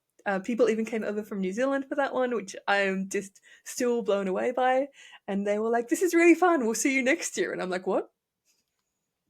Oh, What do you mean next you were year?" voluntold for another year. That's what Um, happened. so yeah, so it's for me, my the reason that Icon is special, and it's a little bit different from the other events that are happening. It borrows very heavily from the old European model because it borrows from Wellington Cosplay Photo Festival. So WellyFest started when Sylvie, who is an amazing New Zealand photographer, Little Noise Photography, she went up to one of the European events and was like, "This is great. We can do this in New Zealand." And then I'd spent years living in Wellington, and I know a lot of people who now work for Weta, and I know a lot of people who are involved with the Photo Fest. So I went over in February 2020, in the before times, and it was great because I hadn't seen anybody for ages because I'd been living back in Australia, and we got to hang out. We got to take some really cool images. We were down at the waterfront shooting my Gallo from Premiere and this like Oh little yeah. it's like Kiwi guy with like this heavy Kiwi accent and so much hair gel rocks up and he's like, "Oh, you guys shooting a porno?" Yes, that's what Like, prom air is. yeah, Yes. it's like no, no, bro, nah, bro, get stopped. So we borrow heavily from that event, and it's very much choose your own adventure. So we are responsible for one shoot. Anything else is up to you. The unwritten rule is basically don't be a dick. Mm-hmm. And it's been great. So we had our third event. So we went from like a teeny tiny sponsored satellite event, and then I got a little bit of funding to do it the following year as a research project, and then we went from 40 people to no from 20 people to 40 people, and then this year somebody spread the word, and we just filled up within like 72 hours. And I'm very grateful because I have very sensible friends who know me very well and have seen me in full cosplay panic, and they were like, "We are doing the admin, you are doing World Cosplay Summit. Where Go do to people visit Japan." from? Where do they come from for the photo festival in Hobart?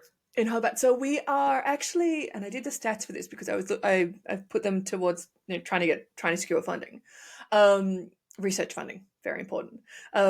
So it is a little bit heavier to interstate and New Zealand cosplayers. So the ratio I think is about 55% of people coming to the state. Tasmania is like tourism is one of our major industries, but there's this like weird period called the off season where nothing happens. So, and it also happens to be, I think, one of the prettiest times of the years. It's in early September, so it's when spring's just starting. But Hobart, Nipaluna is so small. We have a mountain in the middle of the city called Mount Wellington, or Kunyani, to use the Aboriginal term. So the draw card for me of having an event like Icon, having a photo fest, is that you can drive up to the top of the mountain. There will probably be snow. Then you can drive for 30 minutes to a beach. Beautiful white sands. It'll be freezing, but it will photograph really, really well. And then you can go from there to the botanical gardens where there will be a field of beautiful tulips. All I want to within go. like one Stop day. it. Oh my god. That is my dream. I've done so few like proper cosplay location shoots. Usually it's me and a photographer like doing really heavy photo composition and flubbing an environment to make it look decent at a convention, and that sounds amazing. That sounds so incredible. So how you done it 3 years, is that what you said? Yeah, so we've done it 3 years. Welly Fest started in 2019. And then I think as I said, I think the one in France, which is again teeny tiny medieval town, middle of France. They open up the whole thing, fairy castles, forests, palaces. Ah. That I think that's more recent, and then I want to say Volta and Pixel are the originals, where you Mm. have these kind of private castles and whole like medieval town municipalities coming together and being like, yes, please use our beautiful heritage spaces. That is so cool. That is so cool. You've added another thing to my bucket list of what I want to do. Not as if it wasn't big enough already and there's not enough time in the year, but that sounds so amazing. And the way that the capacity, you must be so powerful and running on adrenaline and caffeine all the time because I don't know how you're able to do all of these things and still maintain your physical form. I suspect that I have some pretty serious undiagnosed. Like I'm a 40-year-old white woman. I'm running on some pretty serious undiagnosed neurospiciness. It's fueling the path forward. But You know, that's neurodivergence in cosplay. I'm just like, somebody write a master's on it. oh my god, I love this. Well, thank you so much for being here. I when I say I literally could talk to you about this, and I feel like I am sitting. I don't mean this in a weird way, but in a lecture because I think that like this is so interesting. Like I really think like I'm just sitting here really like soaking all of this up into my brain as much as my tiny little pebble brain can hold. But it's so cool the work that you've done, the research you've done, the things that you've been able to accomplish as a cosplayer, but also as an academic. It's really, really impressive. And I just learned so much, which is the coolest thing. Like, I always learn things when I come on this podcast, no matter who I talk to, no matter if they're from, 20 minutes down the road from me or, 15, 16-hour flight. But thank you so much. I really appreciate you being here and sharing your experiences. Oh, look, thank you so much for having me. This is, I really love seeing that there seems to be a moment where we're all getting to this point where there's something that we want, but nobody is doing it. So we're just going out and doing that, whether it's a podcast or whether it's a photo festival. And I think that's really cool. And I'm looking forward to seeing what else happens in this space. We want something that doesn't exist, so why not just make it happen? And that's literally, I think, all that a lot of us are doing in our lives, are just like trying to make the things we want to exist be a reality. So it's pretty simple. But anyway, I'm going to read the outro and then come to you at the end so you can tell us all of the places and all of the things that you're involved with. Sound good? Yeah. Okay, cool. Thank you for joining another episode of the Cosplay Crunch. If you would like to submit this is still in the cards because I never do it. I surely could not have asked questions because I had too many questions of my own this episode. But if you'd like to ask a question to one of our fantastic guests, please email cosplaycrunchpod@gmail.com. Maybe I'll keep hoarding them, and then there'll be one episode where I try and beg to invite like a few guests from the season back on, and we just go through questions. That could be fun with some cocktails.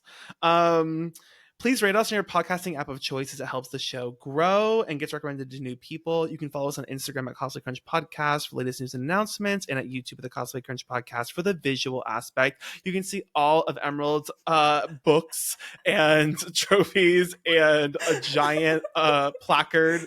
And on Cosplay Crunch, cosplaycrunch.com. Emerald, where can we find you online? And do you have any parting words for our listeners? So I am on most platforms under my legal name of Emerald L. King. My website is emeraldlking.com.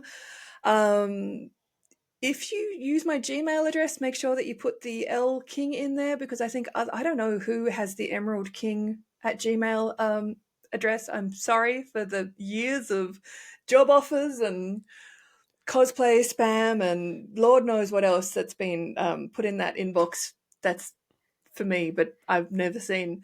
So emeraldlking.com. I am a disaster cosplayer / academic. If you would like to read my work, please talk to your libraries about buying access to the academic journals or the books that I publish in, because academic publishing is really expensive and you should use your libraries because third spaces are important. Love that. That's actually really good. Not that I'm not surprised, but it's really good. It's really good advice. Buy books from cosplayers. Buy Yaya's books. Buy Kamui's books.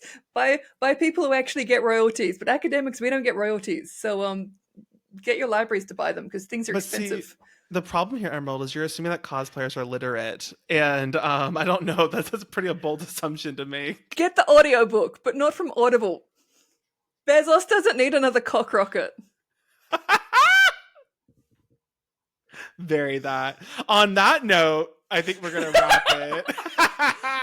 No, we've come full circle. We've come from hairy triangles to cock rockets. We live only as a true Tasmanian, as a true Austin could do. Thank you, Emerald, again. And until next episode, we will see you later. Goodbye. I'm so sorry.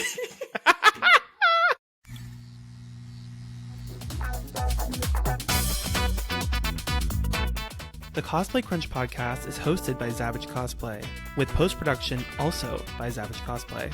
Original theme music by Katie Fairbanks. Logo and graphic design by Owl and Coffee.